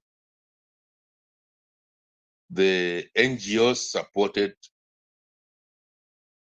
and actually financed Constitution 2010. It's not the government of Kenya out of our own conviction that we have to have a new constitution. It was just how to rule, but it's never why was that constitution in there. You see, the moment you castigate your other African harsher than a white man falls. You see, a white man can make a laboratory or vaccine or something and kills billions of people. It will be reviewed as an attempt in the right direction. It will be corrected only, but it will not be doomed. I'll give you an example. Leopold of Belgium killed almost what? 20, 30 million of us in Congo alone. But he's never been in any history book as a worst murderer in the history of mankind. But Saddam Hussein was given that thing. And today, even Hamas was given that title. This is human animals. And then bombed to extinction. And then the public opinion of the world look at it as normal, including, especially you guys who are holding conscience of people in the pulpit. You should be telling some facts about brutal nature of this thing. I'm not saying that it is the religion. I'm saying how religion is used. You pull people in a direction where they don't even know where they are. But the actual thing is, this is a Zionist system. It's just another colonialist. These are people who are ready to extinct people. If they can use vaccine, yes. If they can use politics, yes. If they can use Ruto, yes. We must be very aware of that. If we speak here narrowly, including you guys who are having emotions of people at heart, because in these difficult times, people like you and Bernard and that, you have to be speaking some truth to the fact. The truth of the fact is those people came here with policies and intentions, and the gospel they teach us was not the real gospel. It's just a gospel of following what they are leading. What they are leading is some people like Ruto. This is the result of that. Our education system producing what? Produce that, including theologians. You theologians are very important, in fact, because once they removed our belief system in our rain, praying for sun, praying for harvest, celebrating harvest and doing that, recalling our ancestors, this was just belief system. but we are all just still praying in the same God. But now they look at us, everything, they demonize us to an extent. They call us a witchcraft, or they call us a what? Anything, even an angel is white, even there's nothing white in you. Look for instance now, when the war started with Gaza here, Thailand was supplying Israel with almost what? This report came out. Almost all the farmlands in Israel was farmed by agriculture sector, was laborers who are all from Thailand. And you don't see that in the international news. But those guys were living in a horrible situation. They were enslaved there, and they're just harvesting because that land actually is just irrigation. They are dealing with that irrigation system. They were the one who thriving that irrigation. What happens now, when the war started, Thailand government pulled these people out. Why? Because they felt that there are people in danger. Maybe there's a regional war. He will end up with almost 10,000 or 50,000 people stuck in Israel. They cannot get back home. We have a similar situation now in Saudi Arabia. We have more than 30,000, 40,000 housemates.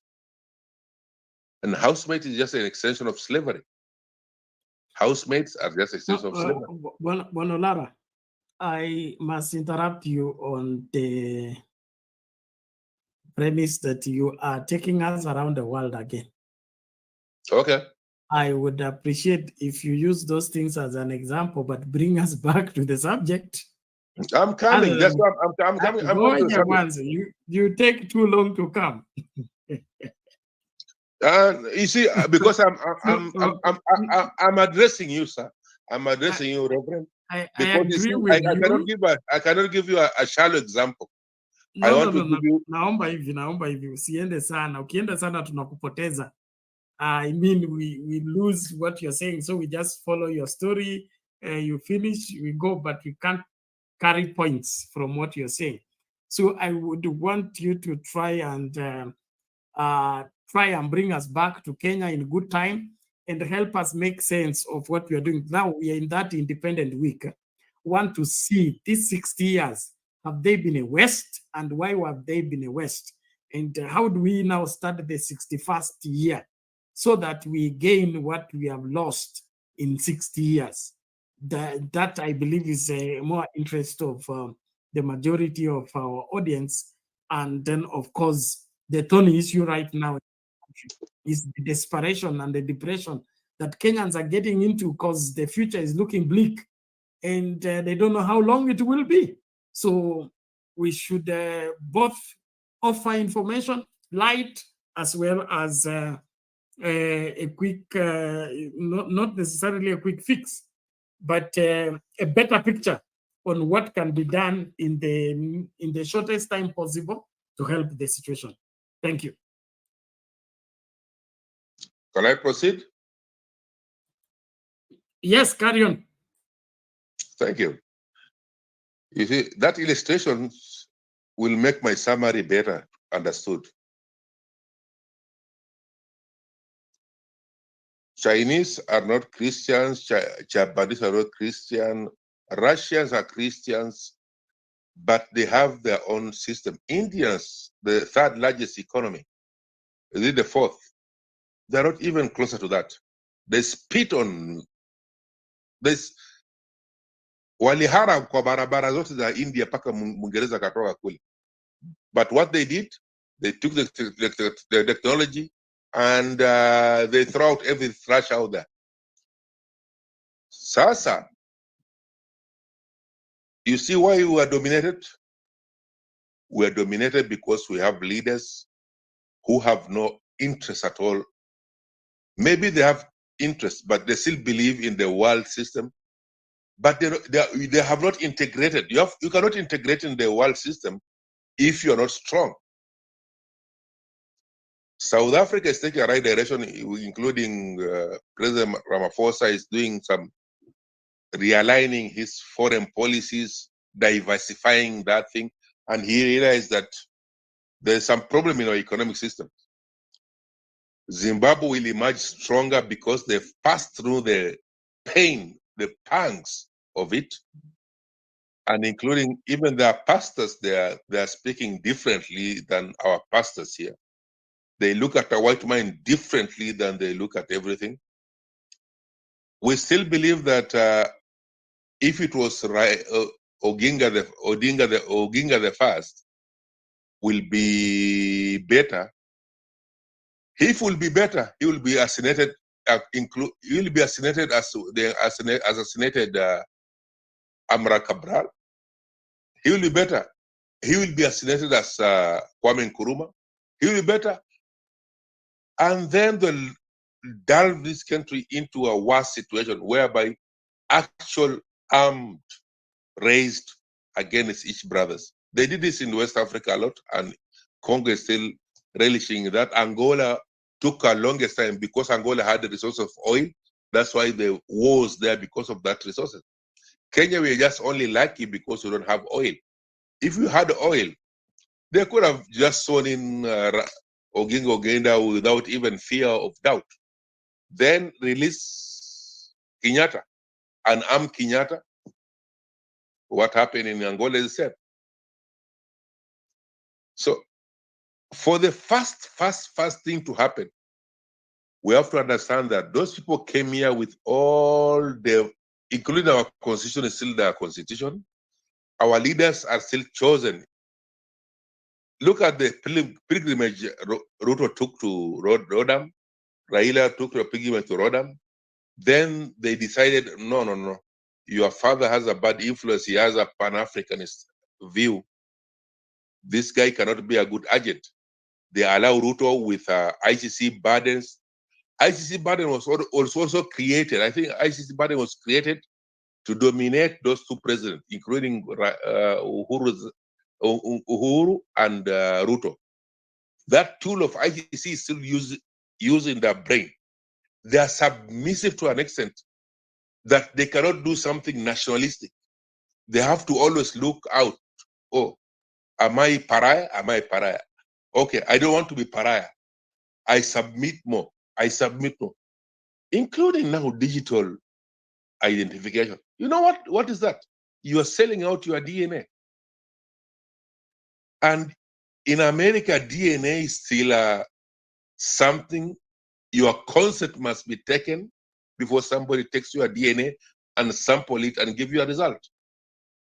And it's only sanctioned in your interest. It's not sanctioned by a third party, like a government sanction your DNA to be your identity.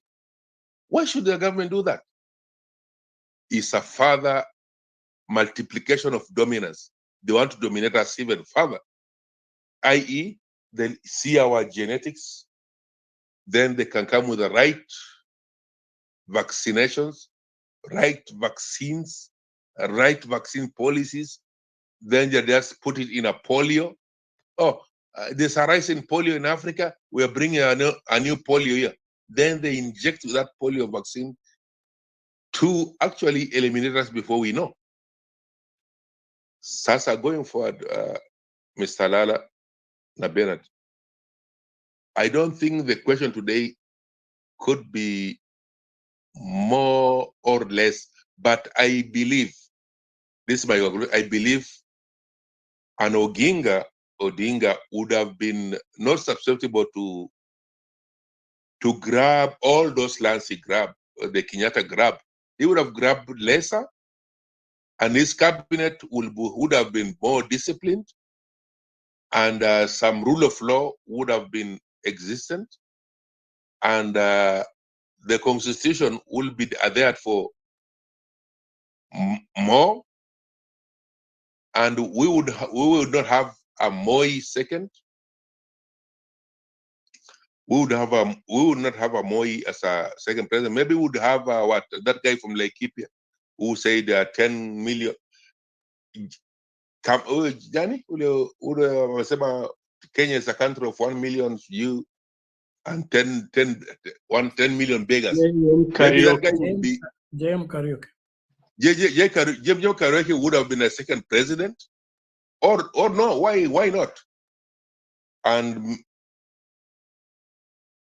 that other Luo who ameuliwa hapa, ameuliwa na Kenyatta huyo,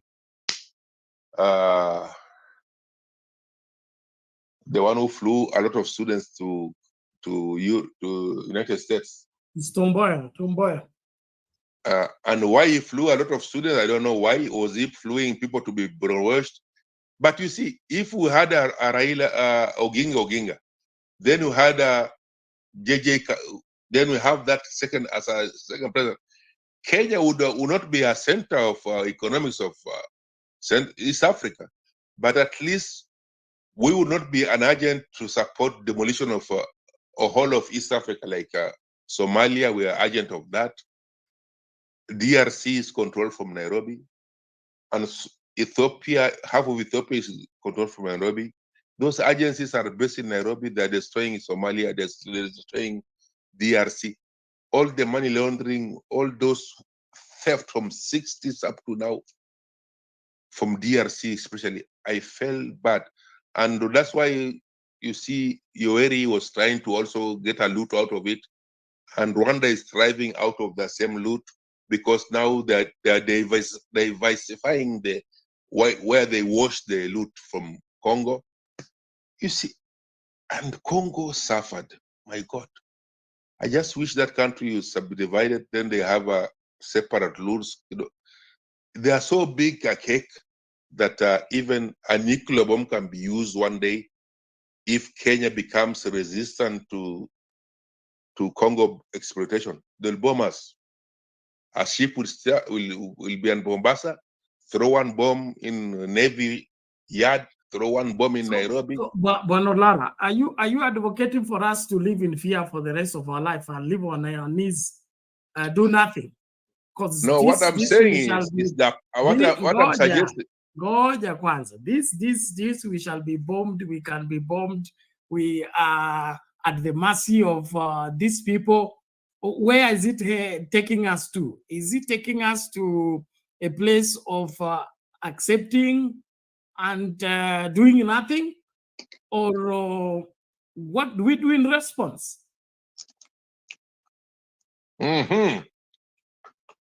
You see now, you are starting to ask real questions now. The real question is, the answer to that real question, I like that question in fact. Our education system should not produce the same students we have.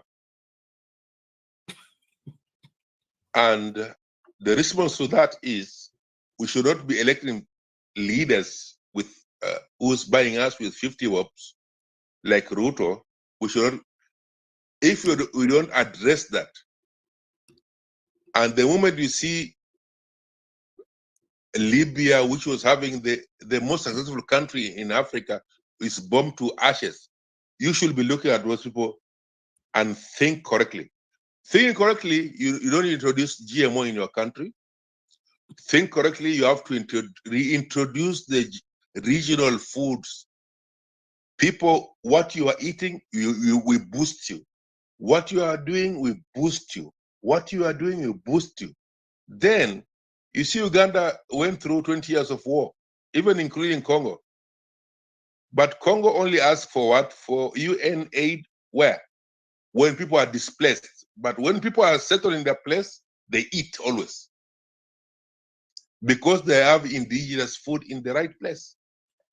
Indigenous food doesn't need pesticides. But Olara, I think you've taken enough time and you're not answering my question, you're avoiding it. No, I'm answering. How is indigenous food going to stop us from being bombed? But Olara, you have placed us in a vulnerable place where you are telling us we should go back to indigenous food and all that. Is it that we are eating bad, that's why we are targeted? No. And then of course, you know, election is never an election. Everybody wants to put themselves in office. Our queuing is just ceremonial. That's what I was laying ground for. I'm telling you, what you see Ruto is doing is playing the cards. He's playing the cards. He's being placed there. The first amendments he went to parliament with is paracetamol. This is the biggest achievement he did in this country. His first amendment was after a financial bill.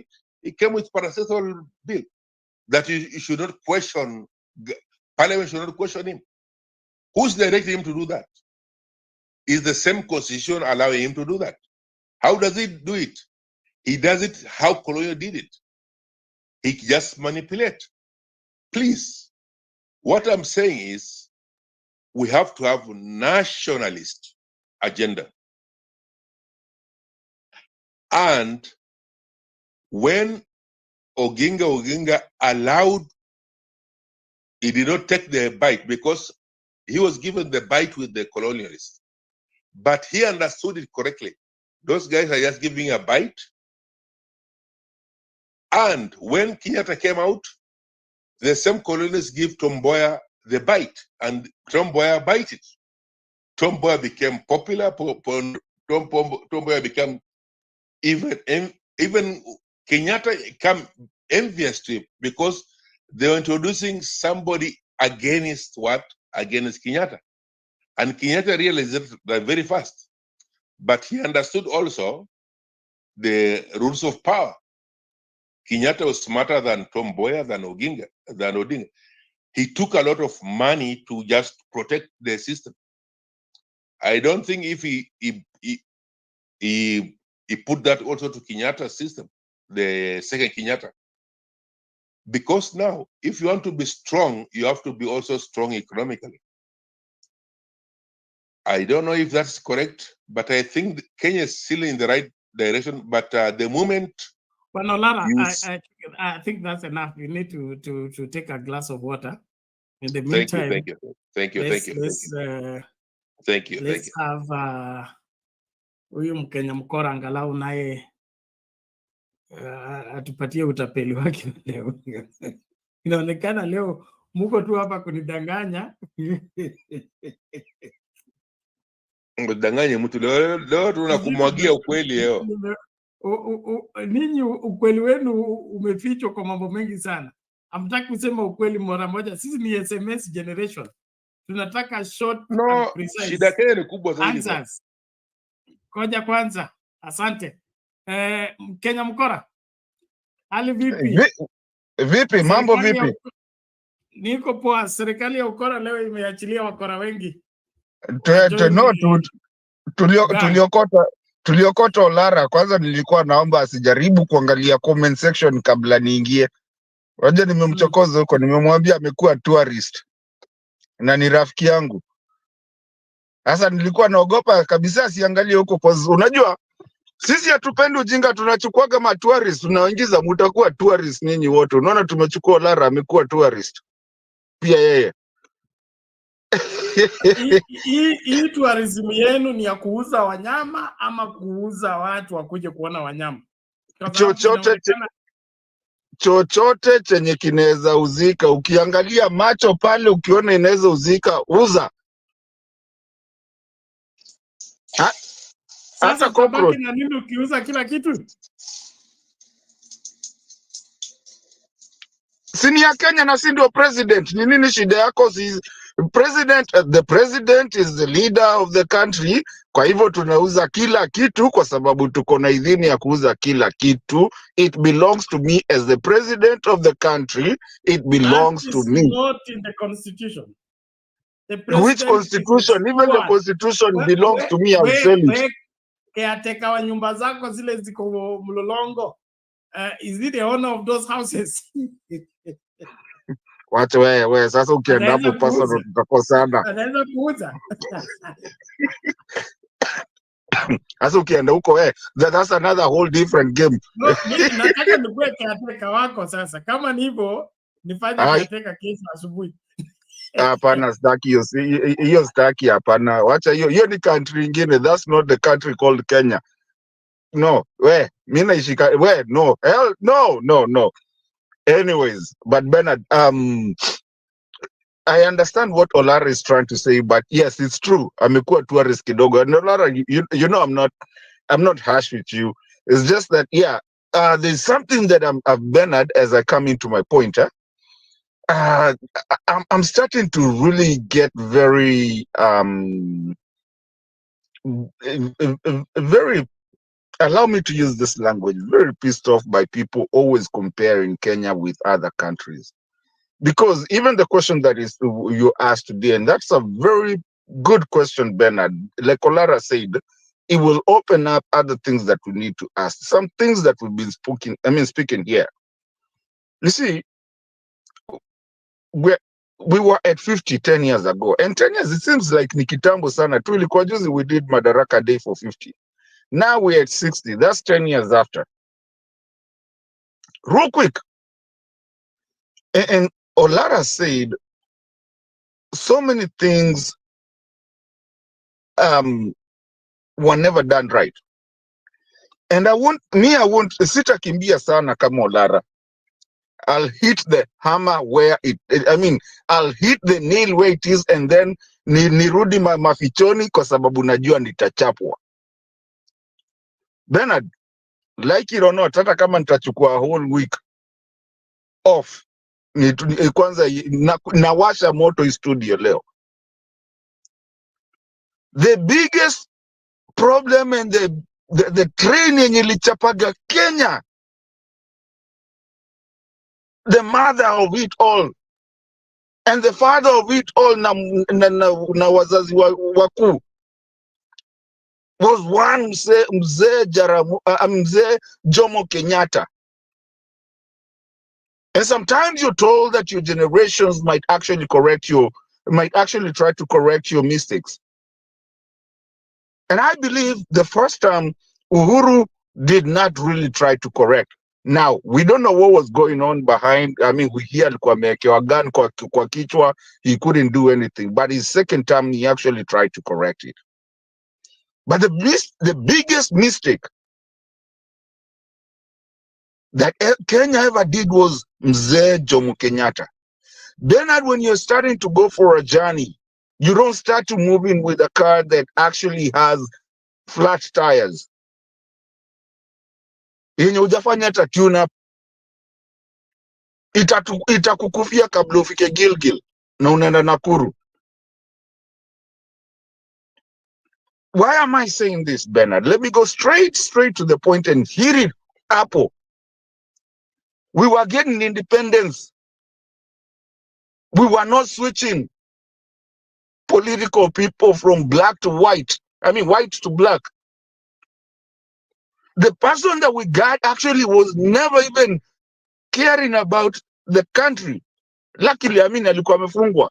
But the guy that you're comparing with him, he's a guy that actually decided to say, look, I'm not going to take it, and you're not going to mtanisumbue Kenya ni yetu na hatuwezi pata independence kama mmefunga watu.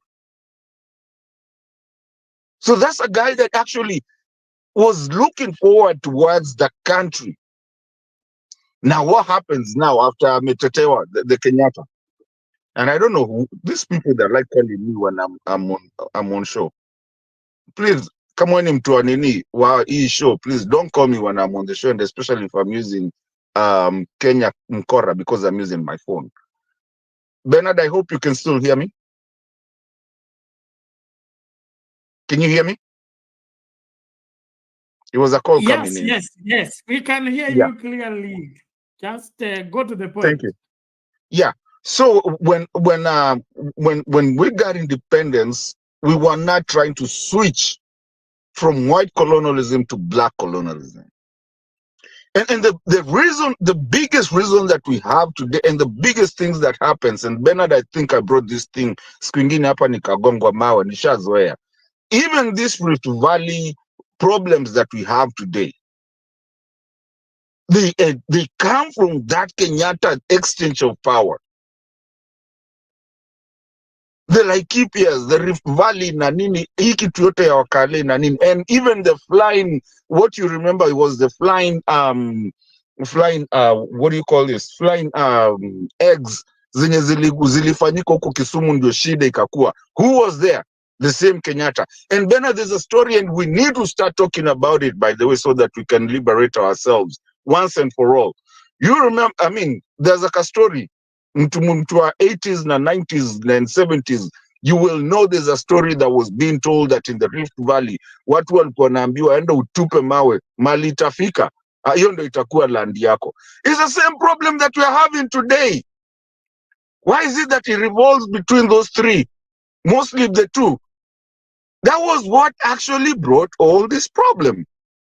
The land issue, Nungo report, sijui nini, now NADCO. It's all about that. Bernard, I keep on asking you, have you ever seen the way country ni kubwa? Have you ever seen other people fighting this vitu zote? Why is it that is all there? It's because from the independence, when we got independence, we never got independence. We got black, colonialism.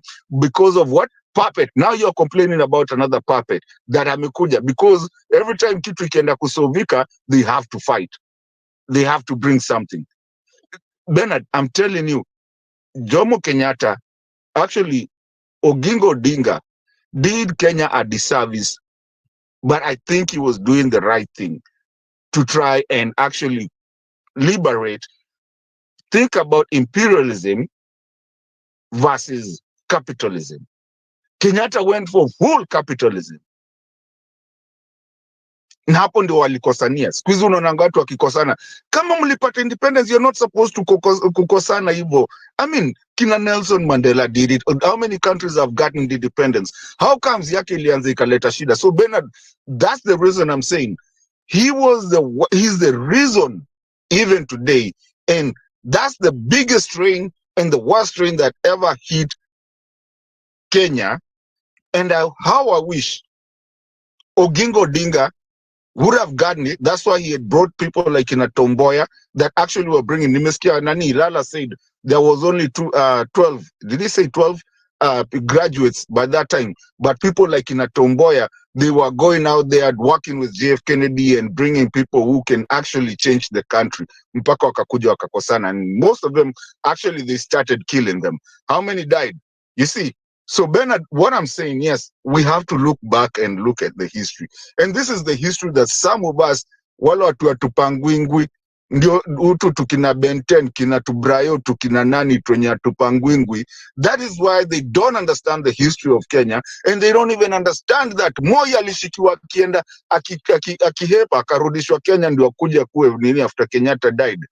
So they don't understand that. And unless you go back to the history, Bernard, tutashinda. Mimi nilishajam kitambo, unajua. Mimi, I'm going to talk the truth. The Kenyatta was the problem, and is the problem that we have with, and the only problem that Kenya has lies between Central and Rift Valley. That was brought by Kenyatta. Call it a spade, not a big spoon. Ya Luo Nyanza ilikuwaga tu walikuwa na revolve. I mean, they always, they call themselves intellectual. Kitupa mawe itaangukia professor. They are good people. They understand what they are, and they're not selfish. But these two places is where Kenyatta messed up our country that we are having. Even the tribalism that we suffer today came from that. Nyerere, like you guys were talking, did not go with the tribal. You don't even know who's what in hata sijui. Do you know how many tribes do you know in Tanzania? Hata hii Uganda yenye tunasemanga, ni sisi tu. That tribalism was exponented by our first president, because he was not coming to liberate our country but to continue the Mzungu thing. And this even Mau Mau thing, it still comes from him. By the way, Bernard, as I finish, who gave Kikuyus the nini kiapo? Isn't it Kenyatta? Kiapo yenye nafanyanga ati wanasemanga wezi patia kehe. Nani aliwapatia kiapo? Isn't it him? The Mau Mau thing that we keep on talking here, like kina Mekatilili never fought for our country, like kina Masaku never fought for the country. Isn't it him? The walikuwa naitwa nini, guards or whatever they were when walikuwa wanafanya, isn't it him? So he was the problem. And yes, to answer your question, Bernard, yes, how I wish our first our first person that was supposed to be the leader, Oginga Odinga, hata maybe hata nani Raila angeingia kwa politics kama nani angeingia, because the country would have gone well. Nimekuambia leo nimekuja kuwasha moto, acha nisikize kidogo. Nimesimama tu mahali because I had to dig this one in because I love that question, and Bernard is the truth that people need to hear. Mimi sijui kama wakisimu napiganaga na nini na watu wengine kama ama mlikula kiapo. The only place we know walikula kiapo is who was there. So yes, that question is very well asked. Thank you for that question. Na asante sana for always being here. I keep my peace. Thank you Mkenya Mkora, tunashukuru kwa mchango wako na moto wako umewasa. Kaa hapo na extinguisher. Alfred Mtawili, wewe ndo mwalimu wangu, asema Uhuru Kenyatta met with the US ambassador. Are you aware? Yes, we are aware. I understand wanambembeleza. Hakubali karagosi. But I don't think it is. I don't think there is much left to save on the Ruto's presidency, unless they want to make him a ceremonial president. Ceremonial in the sense that he's there, but the country is gone, and nobody takes him serious anymore. You saw him today trying to force greeting to the people. Ashafika kwa uwanja, wale watu wamekuja kwa release debate, akiwave namna hii hakuna mtu ana wave back, as in everybody is tired. And so wazungu labda wataendelea kumsalimia, lakini wa Kenya wametosheka. Nashukuru. Naona Derek ameingia. Olaro, nitakupatia dakika moja ya kujibu, lakini subiri kidogo tu. Niwaonyeshe mkora wenu kwanza, ndio mkinipiga mawe mnajua na dili na wakora. On money being stolen, my friend, is utter nonsense. Who is supposed to decide whether it is nonsense or whether it's real? Is it you or is it the investigative agencies? Let me tell you, there are some things that are beyond even believability. You sincerely think, Hussein, the government of Kenya can collude with the government of the United States to steal public money from Kenya? Okay. Really? Okay. I'll give an example. On this Eurobond, when this issue came up, and you talked about it, and we've talked about it before, the Cabinet Secretary Treasury, Cabinet Secretary Treasury, Henry Rotich, promised a blow-by-blow account on how this money was spent. He did an about turn. He never did it. He asked the former Prime Minister to go to his office. But he promised. He promised even journalists. The former Prime Minister never went. But he promised journalists he's going to do it, but he did not do it. What questions have been asked to Henry Rotich and he has not answered? That is one. That is one which he promised and he did an about turn. What questions? To the best of my knowledge, even if you went and Googled, forget about even talking to Rotich, and Googled today on matters to do with Eurobond, you will find the explanation from the Minister, from Treasury, online. Forget about even looking for anybody. Okay, but he did not. That's the point. He promised and he did not. What do you mean he did not? He did not. He said he'll give a blow. If he has given, I have a copy of what was posted on the website, answering every question. Okay. Again, economists argue about this, and conventional economics will teach us that if you pump so much hard currency in an economy, government borrowing from banks will go down. That is definite. And these are the questions that have been asked. And as a result, banking lending rates will drastically go down. The affected economy will experience strengthening of the operating local currency. Why didn't our economy respond to this? And finally, on this matter of Eurobond. Recently, at the State House Summit, when Edward Onko, the Auditor General who is investigating this, when President Kenyatta almost rubbished what he was doing by seeking to go to New York to investigate this, isn't that interfering with investigations? Why won't you just let him finish his investigations?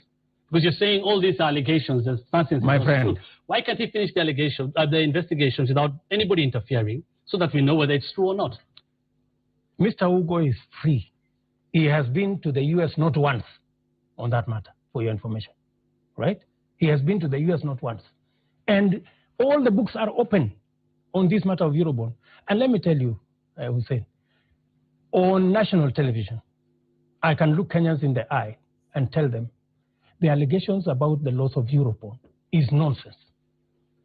It is really, I mean, it is not possible that any government, you know, can collude with another government to steal money that was borrowed on behalf of the people. But at any one time, in this government, any one time in this government or any other, would you advise anyone to interfere in investigations? We don't interfere with any investigation. We don't interfere. Whatever you misconstrue the president to have said, you know, he didn't tell Mr. Ugo not to continue. That's when he actually used that phrase, guy, if you remember. Yeah, but it's just absurd that he's going to investigate this in New York. It is really absurd.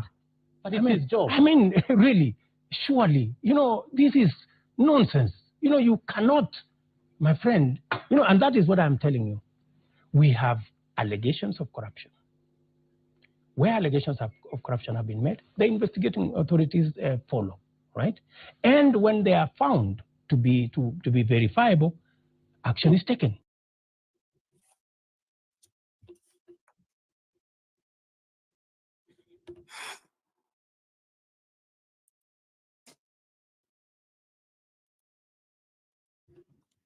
Nchi ya kitu kidogo. God have mercy. Ishakuwa ya kitu kikubwa. Actually si kitu kikubwa, ni kila kitu. Ya kila kitu. Hii ni hata hewa. Kila kitu. Subiri kidogo. Olara, dakika moja alafu tuchukue kona the days. You restarted my thought. You restarted my thought thread, and now you played another video here. Watch your other guests to come. Then I can be having a constructive fight back with that guy with M here. Aya, thank you. Gone are the days. How are you, Mr. David? Hi, Bwana Bernard. Niko mzima, ni mbuzi ya Christmas natafuta. Tapata kwako. Wewe wachana na mambo ya Christmas. Hii Christmas saa hii imekuwa diluted bwana. Nasalimia Bwana Lara na Mkenya Mkora. So, Bernard, I only have two words. Two only. And naachia Lara endelee. One goes for William Ruto and one goes for wananchi. Which goes for Ruto is, when you give a poor man power, then you'll really know how poor they are. It is as simple as that. And number two, it goes to the people. When people come face to face with death, that's when they know whether they stand, whether what they stand on is what they believe in, or they stand beside it. So those are the only two things I want to put across. One goes for William Ruto and the other one goes for wananchi. Simple as that. Jo hii nchi sahi hata imefika mahali kusema itaanza kuwa shida, because tumesema tumerudia, and it's like what we have on table is not what we are being served. So it is what it is. Wananchi tu ndo wamakinike. Asante. Okay. Asante sana Bwana Derek. That's clear and to the point. Hey, may God help us. So Bwana Lara, what were you saying? Ulisema nilicheza table ikakusumbua, inakusumbua vipi? Asante sana.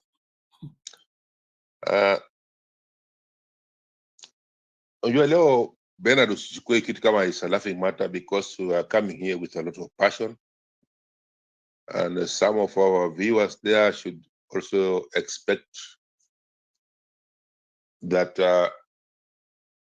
the emotions are raw. We are coming raw here. Lazima tuongee ukweli. Kenya inaporwa. Kenya inaporwa. Murkomen, as we speak today, is a billionaire. Maybe he can take me to a court tomorrow. Ruto have made other people billionaires, and maybe Ruto now is a trillionaire like Uhuru. Within 1 year, he's a trillionaire. He's boosted all his capitals. And when I speak about capitals, he invested the Kenyan money into his private account and take the dividends. The dividends is in terms of trillions now. The saddest part is he didn't take time. He could have done it like the Kenyatta files. It take around what, 64, 78, 12, 14 years. Yeah, you legitimize your con. Uhuru didn't have to do much. He just looted it and just retransfer the funds from his father back to the economy, bring this Brookside and what, clean the money, take it back as a hard currency, maybe gold.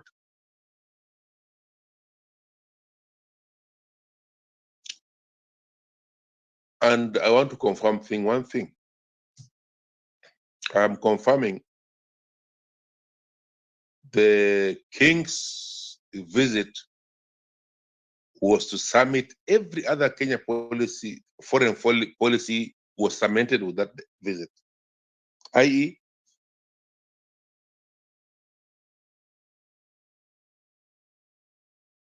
Ruto was honored. Ruto was honored. What next will happen? Any other international congregation, any other, even smaller regional, Ruto will be called in because it's an agent. What? A crown agent. A crown agent. What does it do for us? It will do one thing. We'll become a guinea pig. We'll have every other. The churches will expand. The gayism will expand. Why should Kenya, one country, have all those to do everything thrown to us, including those American churches? They're in Texas. They're supporting support system. Then you have this name of church. You have a name of church. Every other church in America is supporting something here, down here. What are they doing? They are making you submissive. These are just Zionists. What is coming next is which is worse now. This carbon economy. Ruto was already given almost a national park of Kenya area somewhere in Ukambani to be just experimental. They plant different trees there which are not surviving there. They make them survive. Then what is happening? What is happening here? And then Ruto comes and cut a tree in Laikipia. Oh, kuna miti mizemize hapa ikatwe. Kuna watu wajinga hapa walikuwa hapa juzi. Ruto is speaking the same tongue and Kenya forestry cutting a lot of trees. And then he's speaking in the international level that Kenya is doing carbon economy.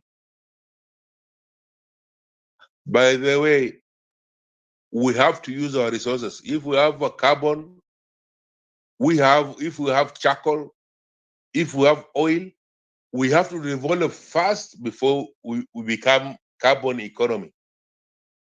This is a lie, my friend.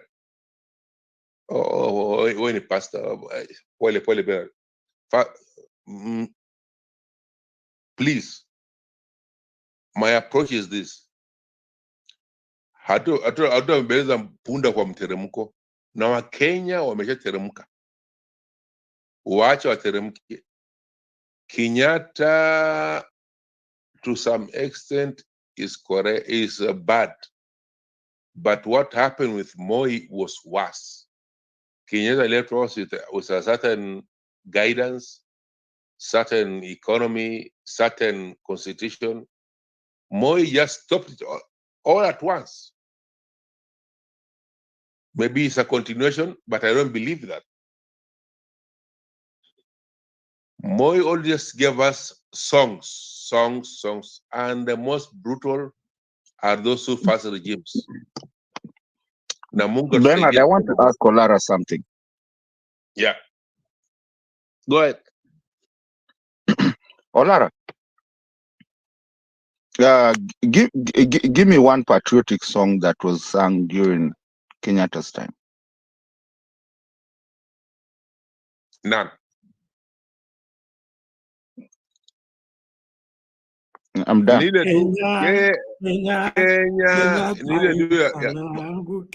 Nakumbuka tu ni ile ya wako wapi, ile ya mambo ya tourism. Kenya kipenzi chetu,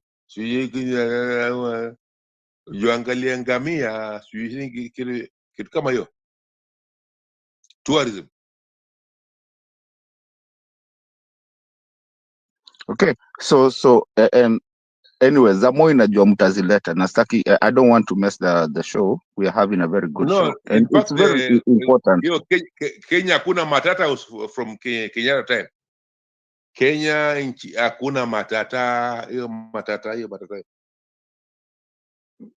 I remember that. Okay. Today, and even, by the way, I'm not even sparing one of the guys that I've actually started to admire, though I never did, Uhuru. At a time, Uhuru. Tell me one patriotic song that was sung during Uhuru. Tujibambe, tujikule. Kuna vibes bana. Wakati not patriotic, lakini ilikuwa national anthem pia. Because I'll finish for you. The one that now with what we have, and we have to look at this. I mean, yes, there's a lot of jokes about it. I mean, it's comical, but just look at it how it is at that time. And the people that were singing Kenya Inchi Yetu, Kenya, you know, those patriotic songs, they were serious people. They were the people from Kijijini, and they didn't have groups like we do have now with Bernard. They never had Bernard, who could actually connect people from all over the world, regardless where you are. They never used to have that. Ilikuwa ni KBC, kifungwa 11, my friend, imeenda. Na ilikuwa inaanza kwanza na kala zingine zinakata, sijui ni kama hawajui nini na wanaanzisha. So now we're singing Hatupangwingwi. You see the problem? Are you seeing the problem? I'm sorry, it was on a lighter note, but are you seeing the problem? And I hope I'm not laughing, by the way. I'm serious in what I'm trying to say. Are you seeing the problem? We don't have patriotism. Sometimes, just the other day, I sent on our group, I sent something about a guy, I think he was in Texas or Nevada or something, exercising their rights in front of cops. And people asked me, wow, that guy is really going to do that? Because that is the constitution. Do we even ever exercise our constitution? Nama tuliambiangwa si ni mafala. So, and it started with, that's what I was trying to say, and I don't want to belabor, to stay on that topic so much. I probably wish, I will move on, but I'm saying that is the social fabric, geoeconomical, whatever you want to call it, the political part of it is the problem, where we don't understand that these guys are employed and they are civil servants, and that started with Kenyatta. That's why I had a problem with what Bernard put out there. And because that is what has delivered us is a problem with our country, is the social fabric decay in our in our country. Olara, I'm not trying to go nini. I'm just trying to say, and most of the time you will find that we don't want to talk about these things. Yani, we are at a place where some things when you talk about them, utagongwa, yes, we laugh here, unagongwa, unafanya nini, but the truth, everyone knows the truth, but no one wants to talk about it. It's kind of like now you're finding. I can say it. I can say it. Okay, sorry. You see, Mkenya mkora, sisi tuna wazungu wakora wako juu yetu. Sisi tuko na wazungu wakora juu yetu. Hawa watu hawakuja hapa na NGOs ya kutusaidia, kuja hapa na anything. Even the country Kenya ni yao. Walijigawia kule, walikokuweko. Wakaja hapa, wakasema sisi ni wachawi. Tumebaki na nchi, inakaa kama vile nchi inakaa hivyo. Hiyo nchi tunaongea saizi, hii nchi haina thamani yote kwa macho yao. Thamani yake ni itawasaidia vipi. Sasa kuna mtu huu Seneta Busia alisema kama tutapata mtu kiongozi ambaye anajua ya kwamba mtu mweusi ndo mtu mang'aa peke yake ambaye kumalizwa. Alipelekwa kwenye meli mpaka Amerika akabaki kule. Alipelekwa mpaka Brazil akabaki kule. Na bado yuko. Na bado wako Afrika 1.5 billion of it. Hawa ni kitu walishindwa kumaliza. Walimaliza Wahindi, walimaliza nini? Australia wakahamisha wengine Fiji, wakahamisha wengine wapi? Jua wakahamisha wengine wapi? Wakabaki na nchi. Walimaliza Wahindi pale wote wakamalizwa. Wengine wakapelekwa Mexico. Sisi ndio target. Na kwa taarifa yao sisi ndio the jewel of the God. Nataka kuambia Bernard leo, kuna jamaa yetu Mzimbabwe yetu Bishop Maponga. Olara, kabla uende kwa Bishop, let me ask you a question. Do you understand that in our continent, which is a big continent of the 7 of them, the biggest and the largest of all, do you understand that there's only 3 countries that never got colonized because they fought? Listen, the day we realized that we are cowards, that we decided to be colonized, and when we got the chance to not be colonized anymore, hii kitu yenye mnasemanga ya IMF sijui nini, for me waga inanichapa kiboko, because and especially when you hear a parliamentarian standing in parliament and talking about, oh, US does this and comparing, and that was my fight with you earlier on the comment section where I posted something, because you're running around and talking about other countries and not talking about your country. We don't even need to even look at our constitution as accordance to any other constitution of any world, because first of all, we don't know those world, we don't know what they do. They don't eat the same food we eat. They don't do the same thing that we do.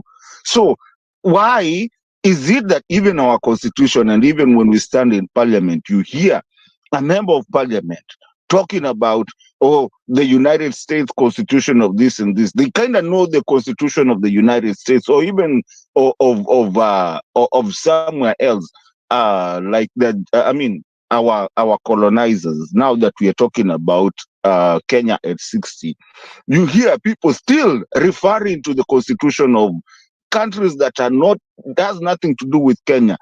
Why can't you in Boma Yako make your own constitution of how you're going to live with each other and actually let the other people actually come into that? Kwa nini kitu yote unapataga mtu yote akitaka kujulikana anajua kitu anaicompare na country ingine? Eritrea, Ethiopia, and I think the other ones never got colonized. In fact, they have their own alphabet system. So basically, when I'm trying to say this, am I saying that we detach ourselves from the whole world? I'm not saying that, but I'm also saying, where is our power? Because our power is not on the monetary part of it. Our power is not on the IMF giving us money like Ruto is thinking and this other.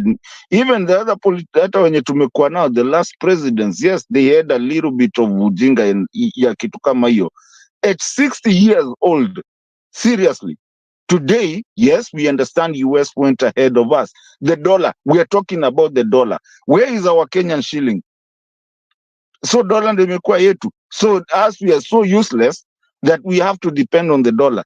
And that is why we wanted to do zero remittance, to make your dollar ianguke, na bado hatujamalizana nao, by the way. Kama kuna mtu ananisikiza, if they are saying that we are tunazileta kutoka South Africa, tutazileta kutoka South Africa, black market and everything.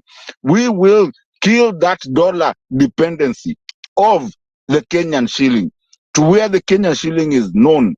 We are not going to go Mugabe side where now, I mean, Bernard, sorry, sir, but you know where the Zimbabwean, I don't know what it's called, where it is, mnabeba na wheelbarrow. Just the other day, Kenyan shilling was being carried by ukienda Uganda, unatolewa pesa hata unaogopa kutembea nayo.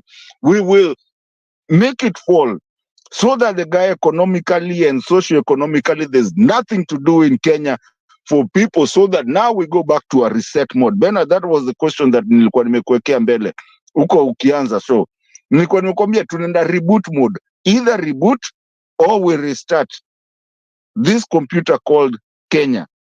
Iko na virus mingi.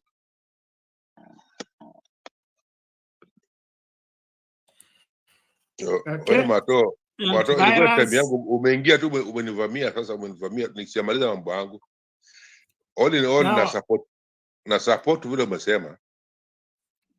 Bwana Olara, nipatie sekunde mbili niweke the kitchen in order.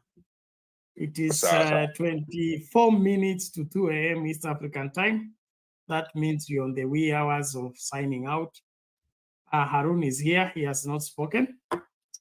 So Lara, you will do your 2 minutes and then give to Harun to do his submission. And then we begin to call it a day. Thank you. Lara. Wewe Mato, lazima nikuangalia kwa macho hivi, nikuangalia ndio nikuzungumzisha. Unajua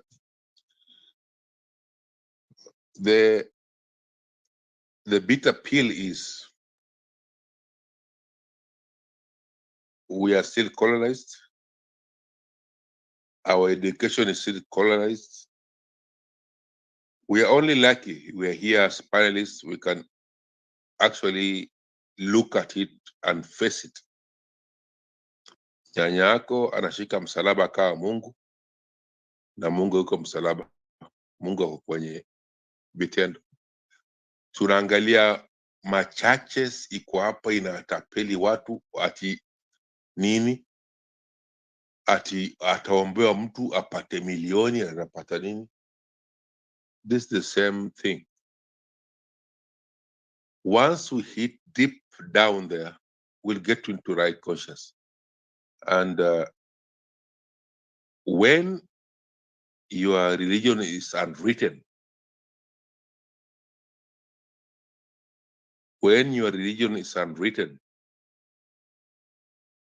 you are being dumbfolded with any other constitution, everything else. They unwritten your religion when they take you out of your roofs, out of your belief system, out of your systems. And now, because this now becoming a global big bomb, big economic, big vaccine, one agro, one everything, one Chinese, one big fire from Russia. The equation is, are we a zero subtotal? Are we just the zero which is coming into the fraction? No. Let's be smart, allow our education system to thrive, including a simple thing like content creation, you tax it. I think you are mad. You are mad. A simple thing as content creation, you want to tax it. Mato, Apple. Then you know you don't have a government. You have agent acting as a church leaders. You have agent acting as a president. You have an agent acting as a chief. All of them are just subduers. They want to subdue you to the maximum level. They look down to you. We have to be like Chinese, not the Chinese like necessarily. We have to go back to be Africans at least. Rethink for ourselves. There's no relief coming from World Bank. There's no relief coming from King visiting you. There's no relief coming from IMF. There's no relief coming from UN National. There's no relief even in your belief system. Some of them are just agents of propagating the same belief. We have to look at us down there. And they have subdued some of Sankara. They've subdued, my big brother of Ghana. Pierre Lumumba told us one thing. They came here with a set of policies which are still implemented to date.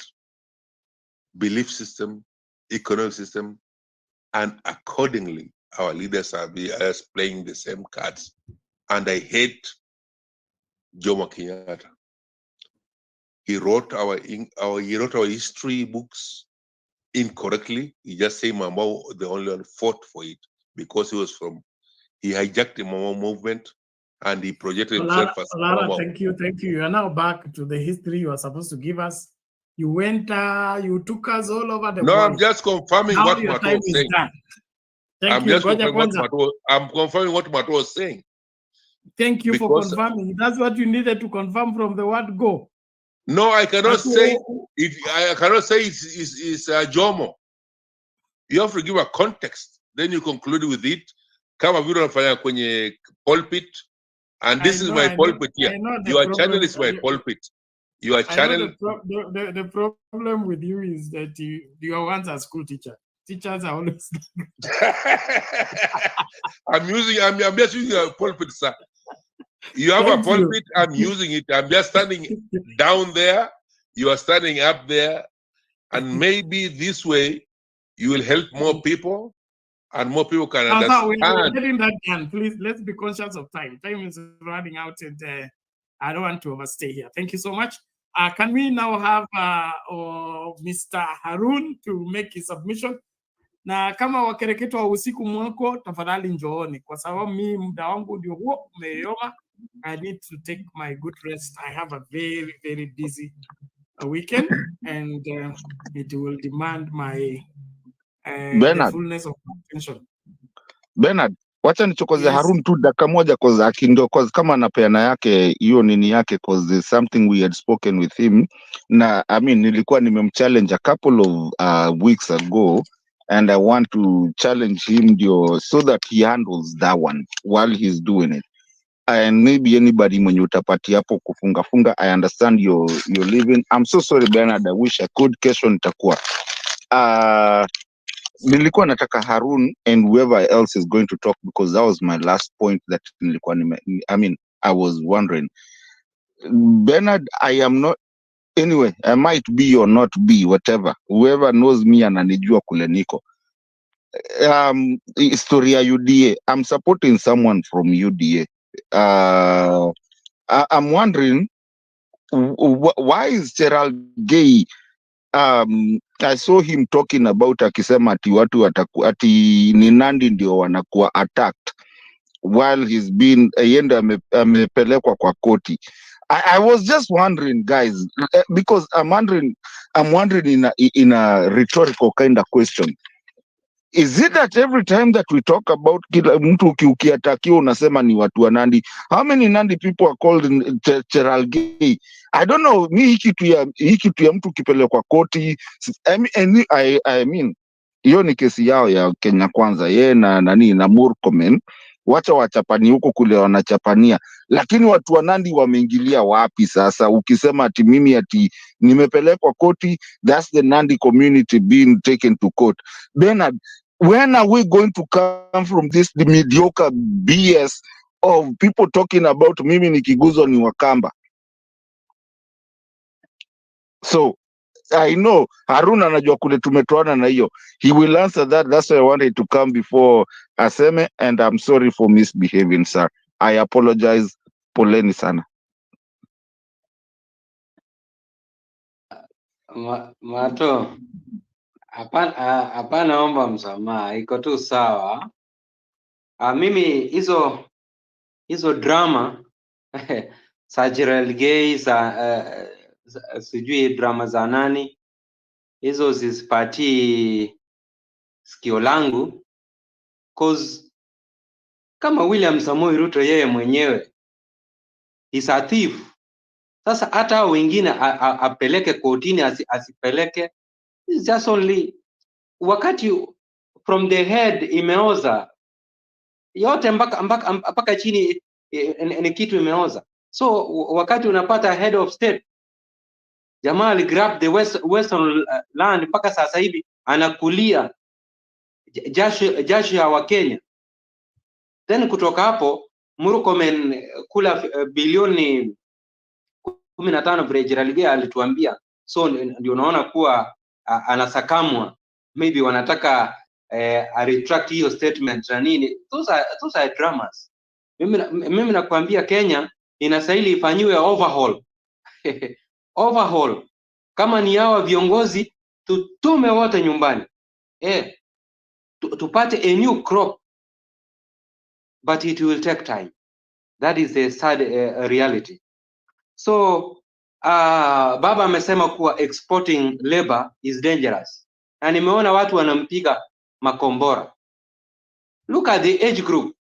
Tuni, hebu niambie age group ya wale wenye wanakuwa exported kwenda Saudi Arabia ama kwenda Israel. Sasa hivi vita ikiwa inaendelea kati ya Hamas, below age of 45 years. Nao ndio wengi, ndio majority. Hao ndio mishale, hao ndio wanainua uchumi ya taifa. You are exporting, unawa export.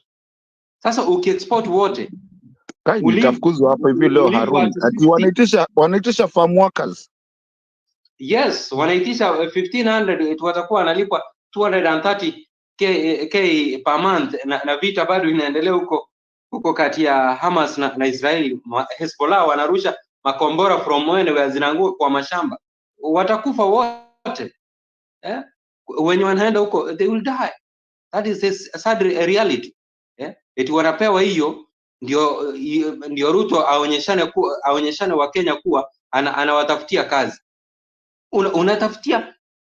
Unatafutia watoto wenye wako na nguvu, unawacha mama zetu ambao miaka yao imeisha. Instead sisi tukae nyumbani tuchunge akina mama wetu. Mama akiwa mgonjwa kama hakuna ambulance, nitamweka kwa mgongo nimkimbishe hospitali. It is so sad. Baba amesema ukweli. As simple as that. You cannot export watoto ambao wako na nguvu ukisema kuwa ni kazi unaenda kuwatafutia. Uongo mbaya. So nimeona mama maandamano ameingia wa Kenya. Hizi drama zenye tunaangalia za the likes of Mandagos kukamatwa, sijui tena Nyakango kuna kesi inakuja. Hizo ni kuequalize kuwa pande hii si walisema huyu Nyakanga ako sawa. Sasa wacha tu nini, alafu ikifika kotini wafanye balancing zao. Mandago aliongea jana, leo amewekewa kesi. Aliongea tu jana akasema treasury iko nini imeshikwa na nini, leo amewekewa kesi. Automatic. Nakwambia zile drama zenye tunaona hii Kenya na wamesahau kuwa bado bei ya mafuta ile 30 shillings 8 months ago, bado jamaa anaendelea kupocket daily hizo bilioni zote, sijui huenda zimefika trillion. So Wakenya wenzangu, only two things ambayo inaweza kuwa economy yetu ya Kenya: agriculture na mambo ya informal sector, because those are the two main ingredients ambazo zinafanya our economy to grow. Don't forget tourism.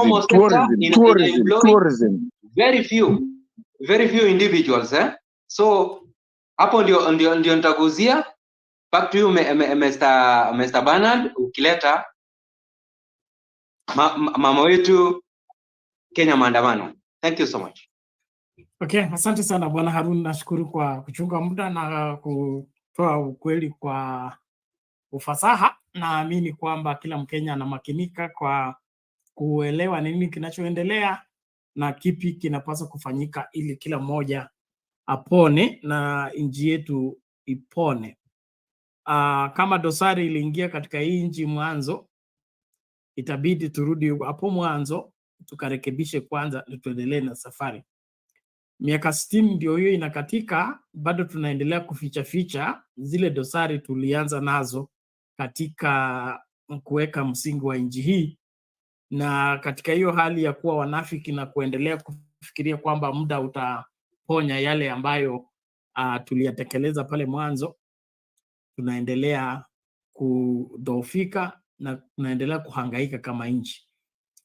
Kile kinachoendelea, hizo vita za Nandi na nini zote mnajua kule zinatokana ni treasury.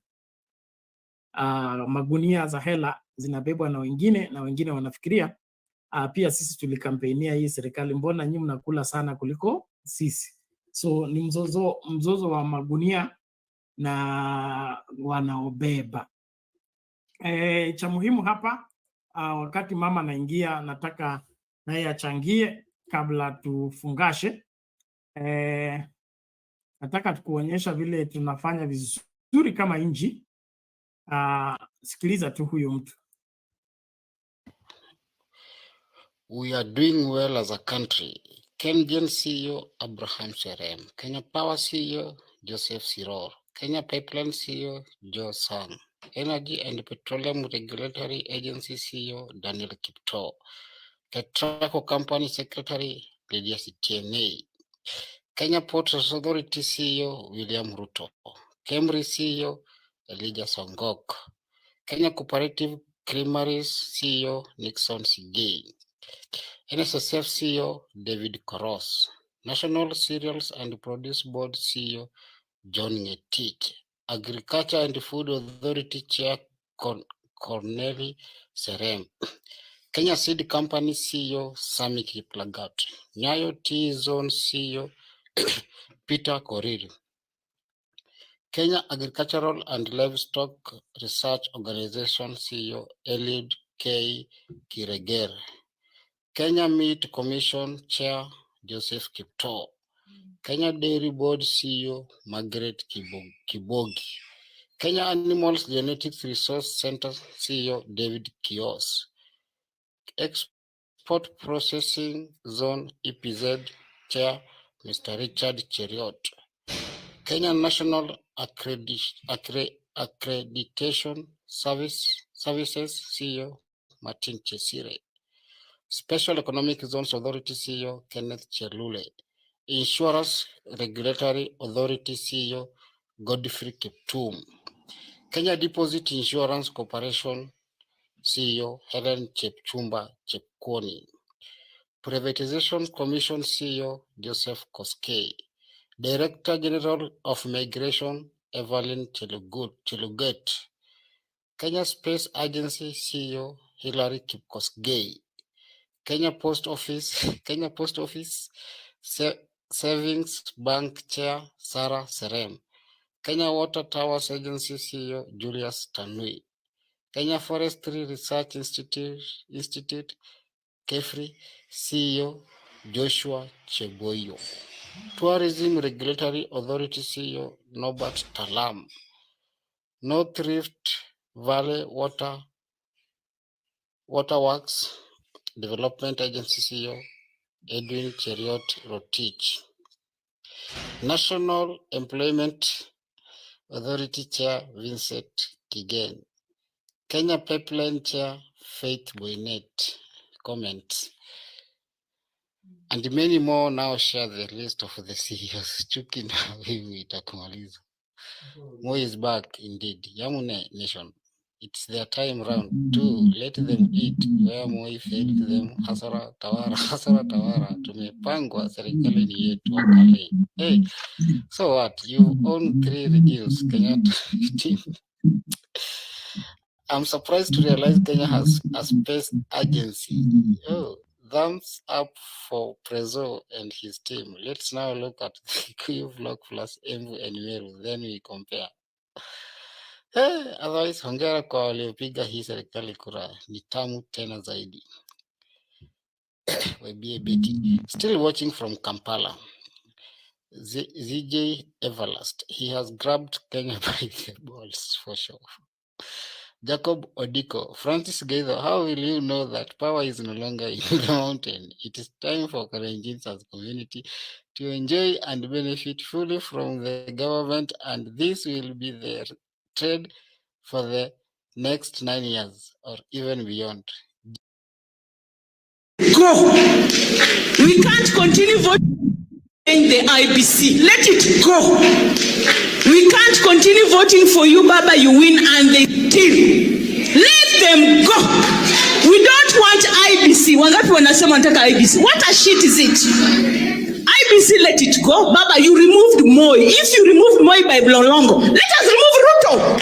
Who is Ruto? He's killing. How can even God award him? He's a killer. He's somebody who doesn't want people. He's corrupt. Look at, and Baba, let me tell you, it is empathetic. That is Sodom and Gomorrah. You see, I don't want to mention, that is Sodom and better us even when we are drinking. Them now they're sleeping with one another. Ask Miliodium. I'm happy Maina Njenga is here. Baba, when you unite with Maina Njenga, stand up.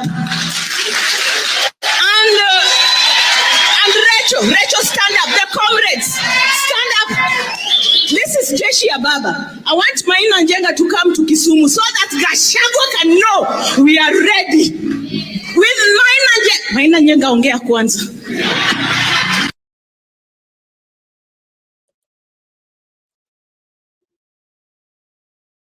Bernard, please allow me because I need to get home. Niko kwa highway, please. Wenda umefukuza mama? Hapana, mama atakuja. Mama hawezi fukuzwa na mimi. Mama is always here. Ni venye tu, let me Quickly, we are closing. Thank you. Okay, two. Bernard, we have 2 Kenyas, and people need to understand that. And that goes back to your question, your topic. I mean your question ulikuwa umeuliza. We have 2 Kenyas. And unless we understand which 2 Kenyas we have, we are not going anywhere. We'll keep on jumping round and round. And to finish with that, I will go back to, I know a lot of people in this channel don't like me talking about Kalonzo Musyoka, but I'll go back to something Kalonzo Musyoka said as a leader of Kenya, not as Mkamba. Your name, you remember that topic? Hiyo kitu alisemanga, your name betrays you. We are coming to that point where your name now is being made real. What Kalonzo had said that time, your name betrays you. Because like even that hiyo kitu yenye umesoma, Bernard, is the same thing that we are talking about. Is where we got it wrong in our social fabric, in our geopolitical fabric, straight from independence. For those who people, wale wamesoma civic education, watu wamesoma what happened. So Bernard, that's all I have for today. Kama utakuwa umefunga nikifika kule naenda, maybe I might come in and maybe continue or something. But kesho I'll be here to help you out. Asante Bernard for what you do for us. Asante sana kukua hapa every time. I understand kama utakuwa umefunga, but maybe I might come and start another one to changamshane, because Kenyans are tired and they can tell you. Umeona hapo hiyo video ya mwisho umetutumia. Kenyans, even the leaders are tired. Tumechoka. Kama umana tutanuka na tutaharibika na tunaweza nuka. Kama tulinukia mkoloni, ni kina nani? Wasugoi si mbali. Asante. Okay, thank you. Clear, precise, and to the point. We go straight to Mama Arun. Shikilia hapo hapo. Ni kadaka kamoja tu baba, kamoja tu. Siendi basi kwa ile majina yenye umeguza, waje ni washtue. Kuna hii mambo ya equalization fund ambayo juzi nimeona pesa zimetoka. Turkana wa receive 1.2 billion, West Pokot 1 billion, Narok 812 million, Mandera 793 million, Wajir 768 million, Samburu 683 million, Garissa 663 million, Baringo 626 million, Mount Kenya Laikipia 126 million, Meru 31 million, Muranga 6 million, Nakuru 6 million, Tharaka Nithi for 6 million. Alafu sasa vijana wakati wanauliza wabunge wao nini mnatuletea, wanaitwa lile jina. Back to you, Mr. Bernard. This is an endless topic. We'll be looking at it since we are in the Independent Week, so it's not ending today. We'll look at Kenya at 60 until Jamhuri Day. So we have like 3 days to look at the same subject. So don't worry if you don't get a time to speak now, you will speak again on it. We want to, by the time we launch into the 61st year of Kenya, we are new, different people thinking differently in the aid of helping this country become better. Thank you. Mama, karibu sana. Thank you, Bernard. Thank you, Harun. Na huyu mwingine anaitwa sijui. Well, anaitwa Olara. Olara. Haionekani vizuri. On the phone, letters are very tiny.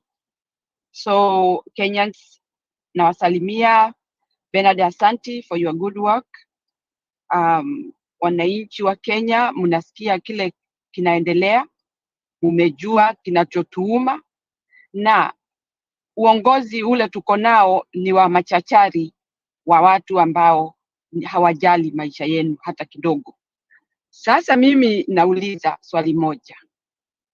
What is the work of the military in a country? And I wonder whether I'm wrong to say that I think they are supposed also to act on some things that are really hurting the wananchi, because the security that they hold is for the wananchi. I don't know whether I'm wrong to say that these people, it's like they are dormant. It's like they don't see what is going on. And I wonder whether they have their siblings or their mothers, parents, they have other relatives, that they see what is going on in the country. What is going on? Vile tu, sijui nani amesema hapo, sijui ni Harun ama ni nani amesema Kenya iwe overhaul. That is exactly what should happen, overhaul.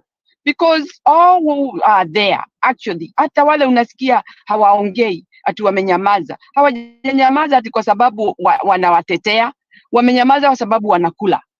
Kwa sababu hataki kuharibu unga yao. So they mind about their own self, just the way they live, just the way they are getting their salary. But there is one thing I don't understand. These human beings, where are they getting this money for salary? Do they consider us tukufe ndio wao wakule? That is my question. Sisi tukufe, wao wakule. How on earth? My life cannot be exchanged to somebody who is just idle there, talking not on my behalf, not even helping me out as I elected him to stand with my problems. But now they don't want to do that. Since they are getting their salaries, they don't care. They are off on their way. Ruto hivi anahamisha watu. Remember, hajali kama mnaenda kukufa. Huyu Bill Gates, yellow teeth. Huyo mtu amepanga mambo ambayo ni ya kupunguza.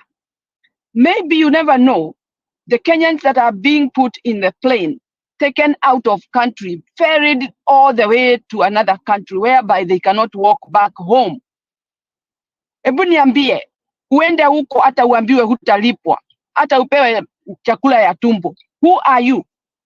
You are already a slave. You are going to suffer for nothing. Hizo pesa mnaambiliwa huko, ni nini hamjaona na huyu mtu? Amewaambilia, how many promises has he given you? Who knows whether you are being ferried there just not to come back? Anapunguza population ya Kenya. Sababu hii mambo yote, ukikaa chini uchukue kalamu uandike how many people he has said that they are going to Germany, they are going to Canada, they are going to India, they are going to Israel, they are going each and every country. Ebu hesabu uone ni watu wangapi watakuwa wamehamishwa. That is how Kenya is going to be completely destroyed, ibaki kama desert. Nyinyi wa Kenya mnakubali kuwa mnachukuliwa muende huko kufanya nini? Who told you that it's a true thing that is going to happen to you? Ni pesa ngapi hizo mnaambiliwa? Kwani nchi yetu, kwa nini wasitoe hizo pesa? Zile ambazo sisi tunafanyia kazi, tunakatwa taxes, zisaidie watu wetu. Kwa nini wasifungue hii mafactory vile alikuwa anafukuza investors? Afungue hizo stores, watu waingie huko wafanye kazi. Why take them out of the country? Are we overpopulated in Kenya? And if we are overpopulated, who has gone to the government office na bakuli akiomba chakula? We take care of ourselves and we know how we do our things. Hii mambo ambayo tumeteswa, tumemaliziwa kila kitu kwa Kenya, ndio tuanze sasa kufikiria ile anatoa ati ni a good idea, taking people out of the country. He has that pre-arranged. Hiyo ni mambo amepanga. Vile tu anasema tumetenga, tumepanga, that is what exactly he is doing. Hizi pesa zote ambazo wameokota kutoka nchi za nje, ni nini haziwezi kufanya nchi ya Kenya watu waendelee kufanya kazi kwao nyumbani?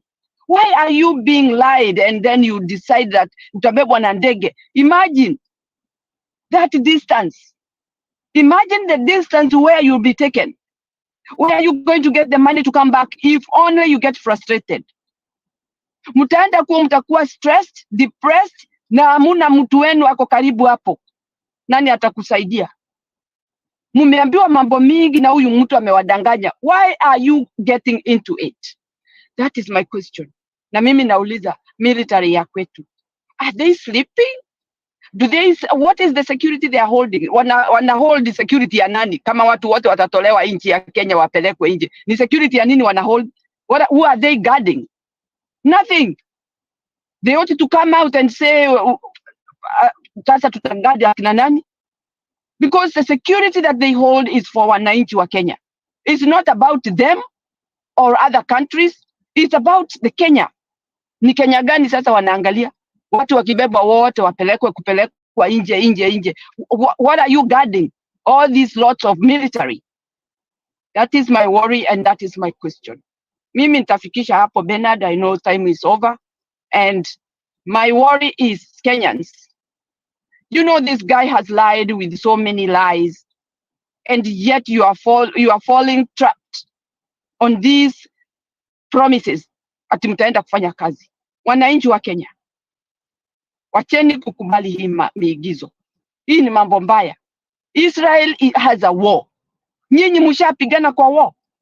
Mnapelekwa huko mkafanye, mkaokote ile takataka ya pahali kumeharibiwa, ama mnapelekwa mkafanye nini? Those people have never asked for labor, but they have been doing their own stuff. Why this time? Mjihadhari tafadhali wa Kenya. Tunawapenda, hatutaki muumie. Tunataka muishi nchi yetu mkiwa na furaha. Na wazazi wenu na watoto wenu waishi kwa furaha, kwa sababu wanaona baba zao, wanaona mama zao. Asante Bernard. Thank you so much. Okay, asante sana Mami, tunashukuru, ujumbe umefika wazi na kila Mkenya mwenye ufahamu sasa unafahamu. Jukumu kubwa la serikali ni kutengeneza mazingira yanayofaa ili wafanyabiashara wafanye biashara, wawekezaji wafanye uwekezaji, nchi iwe na uwezo wa kuajiri watu wao. Mimi sielewi Zakayo alisoma katiba ipi na human rights gani, kwa sababu amejitolea kuwa sasa agent. Wale unaona wale agent wa kuandikisha watu kwenda Saudi Arabia, kwenda wherever, Qatar and all that. He's running a state house like those agents for getting people out of this country. It is a shame that the person in charge of the country is leading the campaign to take the laborers to another country so that he can be exonerated from being held responsible for failing to create jobs for the young people. This, in my opinion, is enough reason to get rid of William Ruto. It's enough reason to get rid of William Ruto. He doesn't know what he's doing, and if he knows what he's doing, he does not respect Kenyans. He takes Kenyans for fools, and that's what we need to let him know. We are not fools. I've never seen anywhere in the world somebody charged with the responsibility to lead an organization or lead a firm, and his interest is in exporting people to other firms. You are appointed as a head of General Motors, and you're busy wherever poaching the workers of General Motors to take them to go and work elsewhere. And you are the CEO. How is that possible? So what we are dealing with here is somebody who has a mission, and the mission is to make this country, like Okiya Omtata, the senator of Busia, put it, a client state where we rely on the outsiders for everything, from toothpick to matchbox to salt to everything we produce. He wants even the products we produce to be bought by foreigners, so that the China will be using salt made in China, toothpick made in China, and everything made in China. This, in my opinion, is enough grounds to get rid of William Ruto. And so Kenyans of goodwill, let's rally together. Let's resist the evil that has been unleashed against this great country. And with that, I want us to end with this video, even as I expect the other colleagues of mine to come in later and be able to run the show from where we have left. I encourage us, make sure you're a subscriber and you participate into our shows fully. Let's listen out to this and then, of course, advise ourselves.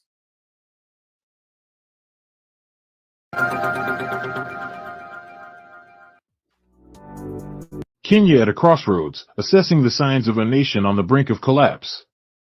As the world ushers in the Christmas season with joy and celebration, the atmosphere in Kenya seems to carry a somber note.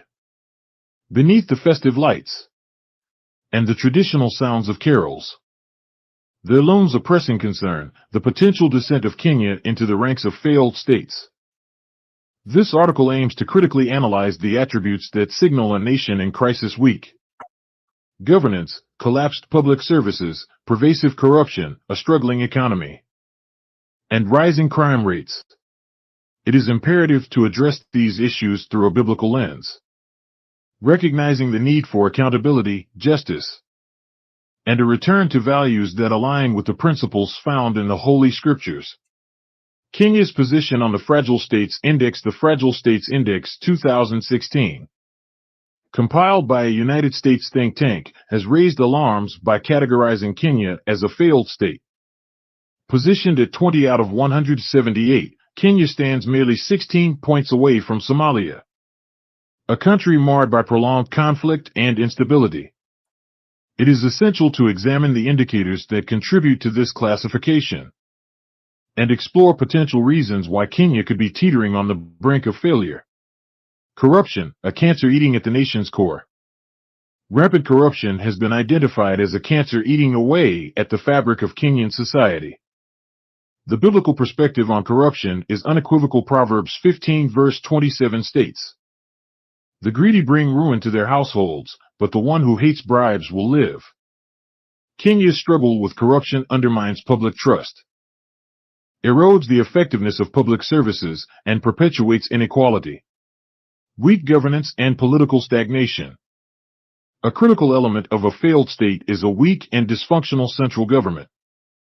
In Kenya, concerns about governance have been growing, with citizens expressing frustration at what they perceive as a lack of accountability and transparency. The political landscape is marred by a sense of stagnation, where promises of development and progress seem to echo without substantial implementation. Economic struggles and unmet promises.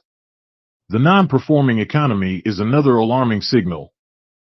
While government proponents trumpet achievements such as the standard gauge railway (SGR) and infrastructure development, the reality on the ground paints a different picture. The gap between the rich and the poor widens, and economic struggles persist, leaving many Kenyans disillusioned. Security concerns and rising crime. A failed state is characterized by rising incidents of crime and a compromised security apparatus. Recent reports of police killings and inadequate responses to security threats in regions such as Baringo and Turkana point to a leaky security system.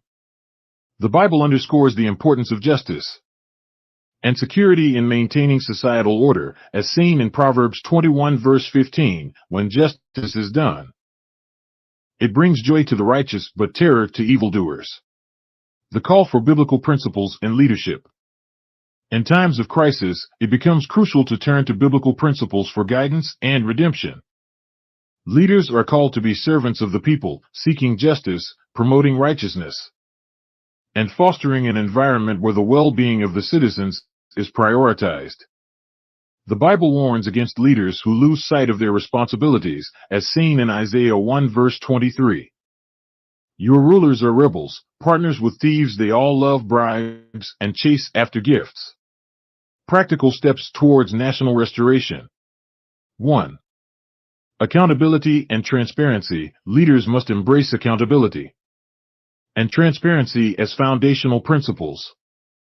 Proverbs 11 verse 3 reminds us, "The integrity of the upright guides them, but the unfaithful are destroyed by their duplicity." Openness in governance and a commitment to eradicate corruption are essential for national restoration. 2. Justice and fairness. The pursuit of justice and fairness is paramount. Micah 6 verse 8 exhorts, "He has shown you, O mortal, what is good. And what does the Lord require of you?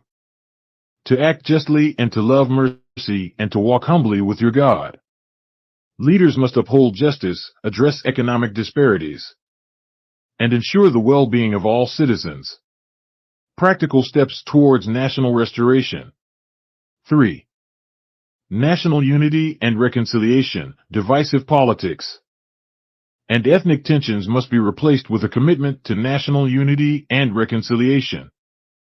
Psalm 133 verse 1 emphasizes the beauty of unity, stating, "How good and pleasant it is when God's people live together in unity." 4. Economic empowerment and social welfare. Genuine economic development should prioritize the empowerment of the marginalized and the enhancement of social welfare. Proverbs 14 verse 31 advocates for concern for the needy, stating, "Whoever oppresses the poor shows contempt for their maker, but whoever is kind to the needy honors God. Practical steps towards national restoration. 5. Investment in security and public services. A secure nation is a prosperous nation. Leaders must prioritize the investment in security infrastructure and public services to ensure the well-being and safety of all citizens. Conclusion. As Kenya stands at a crossroads, the need for introspection, repentance, and a return to biblical principles cannot be overstated. The signs of a nation on the brink of failure are evident, but the path to restoration is paved with humility, accountability, and a commitment to justice. The citizens of Kenya, as well as its leaders, must unite in a collective effort to address the root causes of the nation's challenges and strive for a future guided by biblical principles and values. In doing so, Kenya can transcend the current crises and embark on a journey of true national renewal. Thank you for watching Sound Candid Talk. Kindly subscribe, like, comment, and share the video with everyone in your life. I look forward to seeing you in the next episode. This is Bernards of Sound Candid Talk. God bless you.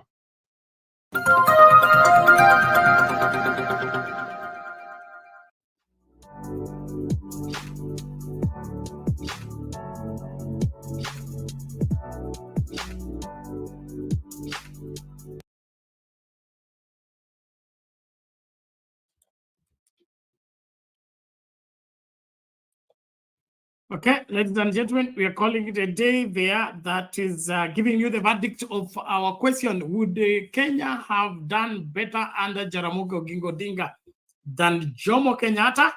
9 votes on Sound Candid Talk Live, and all the 9 votes are 100% yes. Let's check on the other side, which is Sound Candid Talk.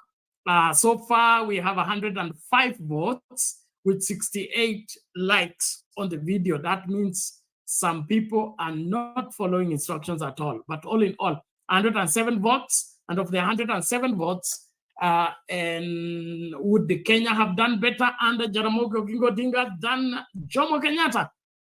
Well, 83% say yes, and 17% say no.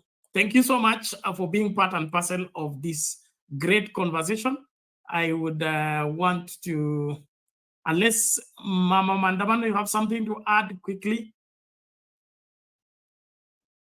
Bernard, I think that's all I heard, though I'm urging Kenyans not to be falling in these traps that Ruto is setting, and for also be serious about your country. Hii mambo yote ya kutolewa nchi yenu mnapelekwa pahali fulani. Kumbukeni history ya slavery vile ilifanyika, and that is how you should relate yourself with it. And this time round is a modern slavery. Unapelekwa ukiambiliwa ati utapewa hizi pesa, because they are trying to soothe you so that you can accept. After you cross, you don't know the outcome. Those are the things that you have to weigh and see whether you belong to such kind of a group that will be going out for labor. You are now treated like casual laborers in a foreign country. Be careful.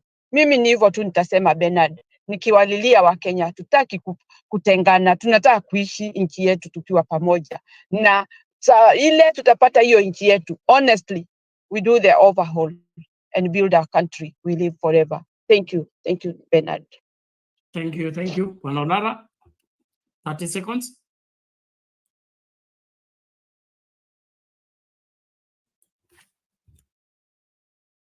Okay, it appears Olara is not here. Well, ladies and gentlemen, we call it a day. Thank you so much for being part and parcel of this great conversation.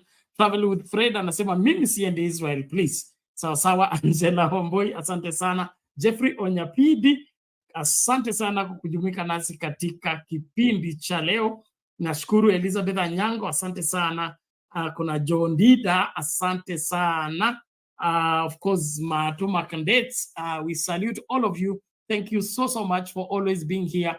Please, let's keep the message going. Even after we close, share the video with anybody who can profit from the conversation Kenyans are having right here. We believe through this conversation will be part and parcel of what will make Kenya great. And of course, we are going to win at the end. Thank you so much. See you at the top. When we get there, we shall all sing the song of victory together. God bless you.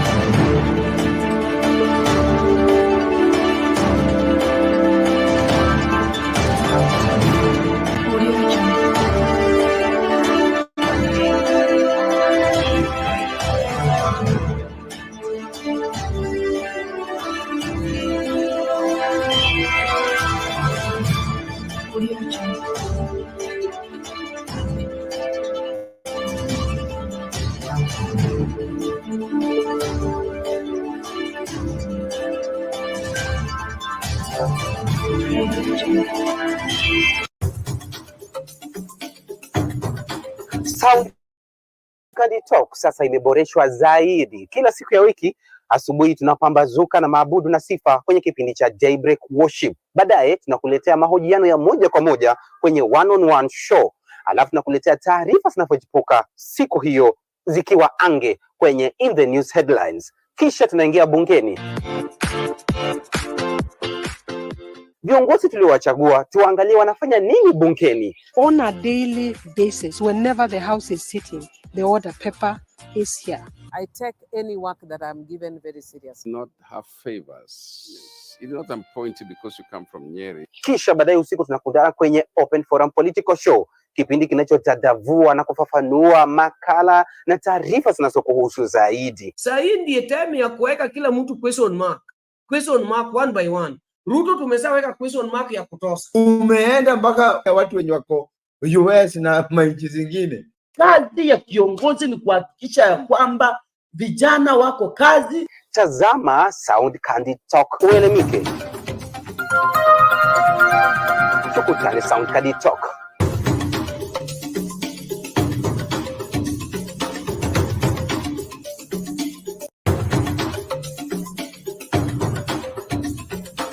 You are watching Sound Candy Talk.